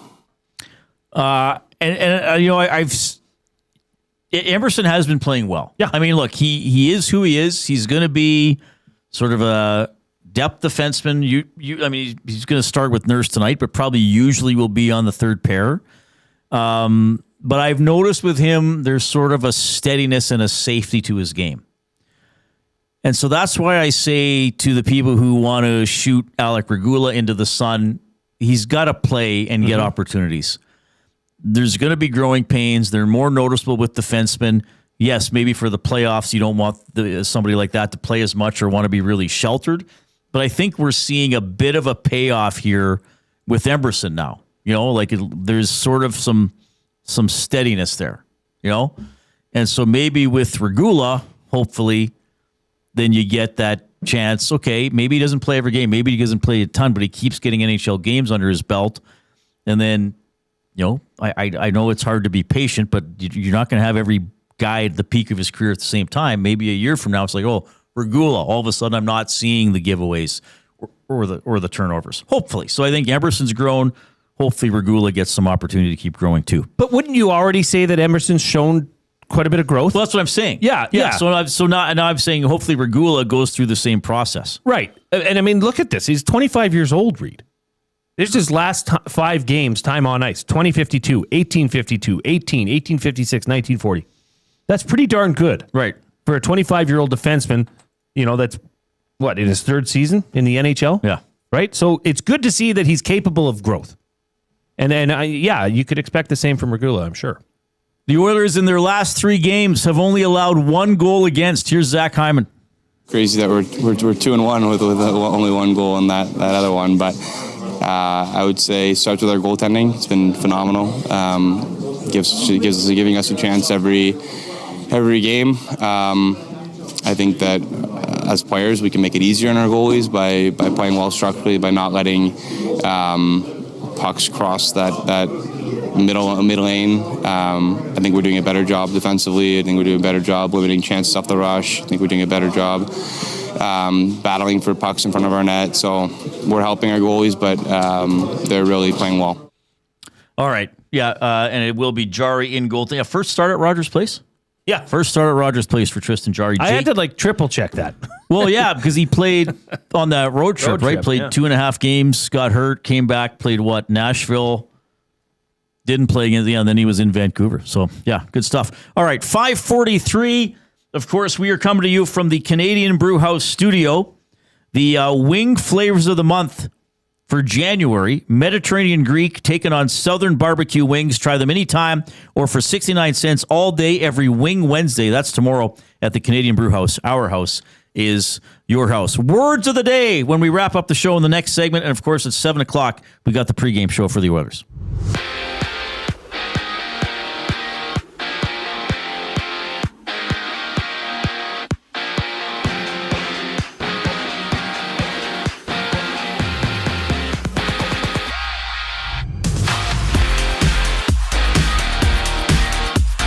Tristan Jarry starts. Alec Regula plays as Edmonton plays host to New Jersey. Icing 11 forwards, 7 defensemen with Kasperi Kapanen out for about a week with a lower body injury. Tom Gazzola, Ben Thompson share their details during the GCL Diesel Oil Stream pregame show that goes live at 7 right here on EST. And a total of 8 games tonight, 4 of which are live. All in the first period. The Wild and Canadians dueling 2-on for the Habs.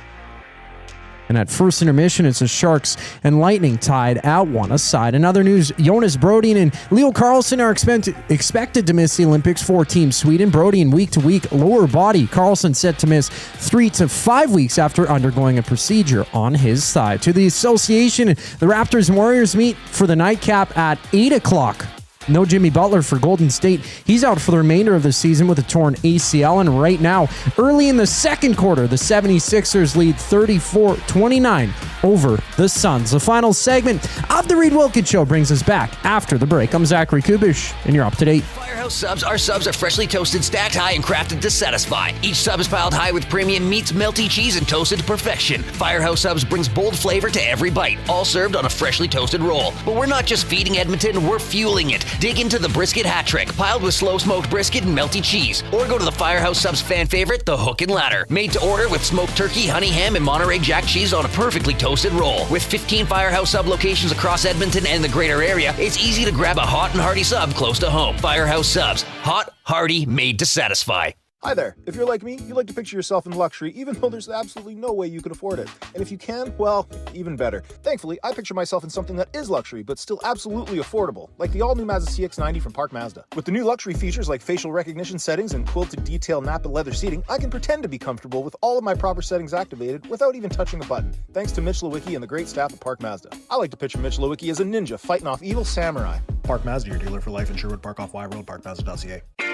Your brand deserves more than just a whisper, it deserves a buzz. At the Hive Product Marketing, they specialize in promotional products that bring the buzz. From eye-catching giveaways to unforgettable keepsakes, they got the perfect products to make your brand stand out and get noticed. Visit the Hive Product Marketing and let them create the buzz your business deserves. The Hive Product Marketing, the official merch partner of Edmonton Sports Talk. Visit them online at thehiveproductmarketing.com.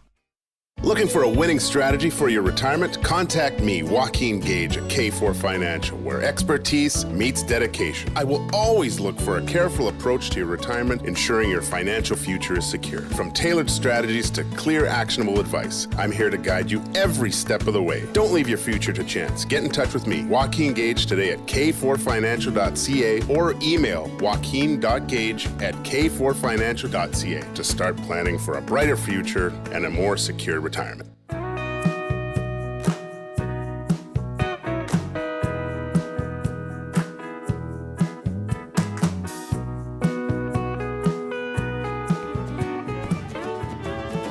We've got a limerick here on the Reid Wilkins Show with Jay Milne as we take you home. This comes in from Atif on the River Cree Resort and Casino inbox, 780-218-9999. A limerick about goalie fights. Oh, in the crease where tempers ignite, goalies clash like a fierce winter fight. With pads and with flair, they throw punches in air, and the crowd cheers with pure delight. That's pretty good. Well done, Atif. Thanks for listening and contributing. That's a good one. I love getting the odd limerick. I love more than the odd one. Or a normal one. I love getting an even limerick. Darnell Nurse also talking about the Oilers' recent defensive play. Yeah, I think we've done a good job as a group keeping things to the outside. Goaltending, obviously, they've made some huge saves in big moments, but keeping the looks that we give up pretty consistent. I think when you're checking well and doing the right things as a team, there's a lot more predictability in the D zone, a lot more predictability in what comes from the other side of the ice, offensively for the other team. So, yeah, keep that going. Head coach Chris Knobloch. Well, it's only been a couple games. Obviously, you get back-to-back shutouts. You're very happy with the way things have gone. But we also got a lot of key saves. Our goalies played really well. It's just such a short period of time. For the weekend, it was great. But I think we've got a lot of room to go. Offensively, we're generating as much or more than almost any team in the league. And defensively, I think we still need to get better, and I know that'll get better as especially our 6 defensemen play together. We haven't had that very much with Wallman being out for the majority of the season, but I think we still have room to grow there. All right, we'll see what kind of growth they can show. Chance to grab some points here. 7 games remaining in this 8-game homestand. They won the first one 5-0 over the St. Louis Blues on Sunday night. All right. It's that time of the day. Words of the day for Edmonton Public Library. EPL stands up for your right to explore every topic, every belief, and every opinion without censorship. Learn more about how EPL protects your freedom to read at intellectualfreedom.ca. The word of the day with Reid and Jay. Oh, I'm sorry. Did I break your concentration? What do they got to say? Been reading this Jack Reacher book. Yeah, nothing to lose. Let's find out. He's getting himself in quite a pickle. Sometimes he'll stick his nose where it doesn't belong. One day, do you think they're just he's gonna die? I don't know. Well, the most recent part of the book I read, he took on 6 guys in a fight. Oh, guess I'm glad who? you said in a fight. Guess who won? Reacher came out on top. Did he? Well, he's a more experienced brawler than all these guys, so he can use his.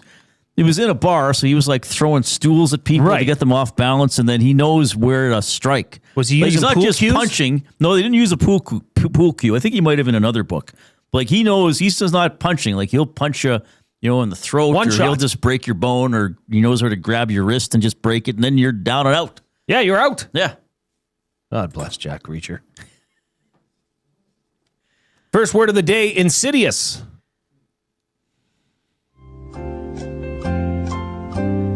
Insidious, INSIDIOUS. And insidious means sort of like evil, but almost like a hidden evil waiting to pounce. Or like hidden nefarious motivation.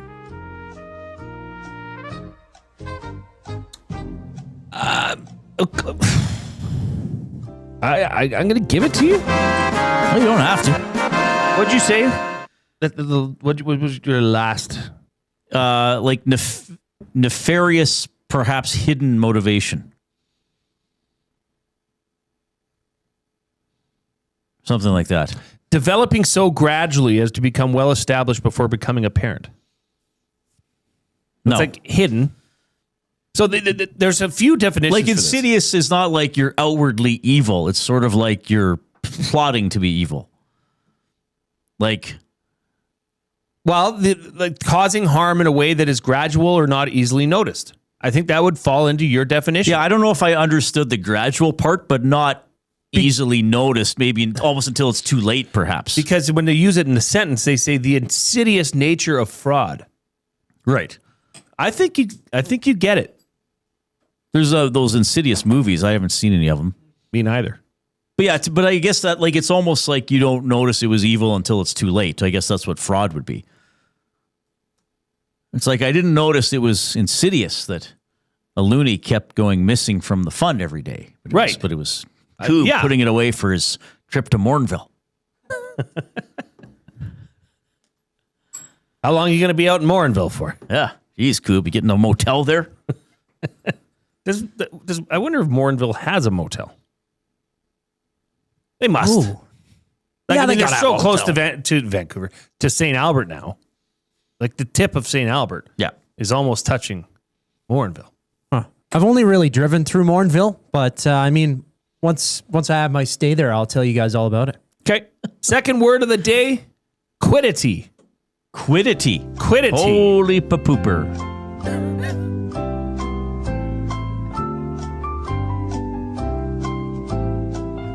Quiddity? Yeah. Quiddity. Well, you told me to go with my first instinct. I did. Q-U-I-D-I-T-Y.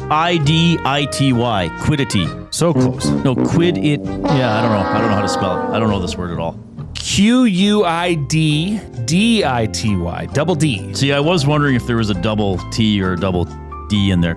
I need a sentence. I don't know this word at all. Always like the double D's, Reid. Quiddity. Okay, you want it in a sentence? Yes, please. He portrayed the character's quirks and quiddities with tender playfulness. Like eccentric qualities? Well, the sentence kind of gave it away. Well, I mean, I like when you nail the word that's in the definition. I nailed it, baby. Quiddity can also refer to a small and usually trivial complaint or criticism, or to a quirk or eccentricity in someone's behavior. Oh, nice. 2 point. 2.5 out of 4. I'll take that. Not bad. Not bad. All right. Oilers Devils. It is an 8:22 puck drop tonight. My goodness. Tom Gazzola will take over Edmonton Sports Talk at 7 o'clock with the GCL Diesel Oil Stream pregame show to set it up. Thanks a lot for hanging out with us this afternoon. On behalf of Zachary Kubish and the glue guy Jason Milne, I'm Reid. Enjoy the game.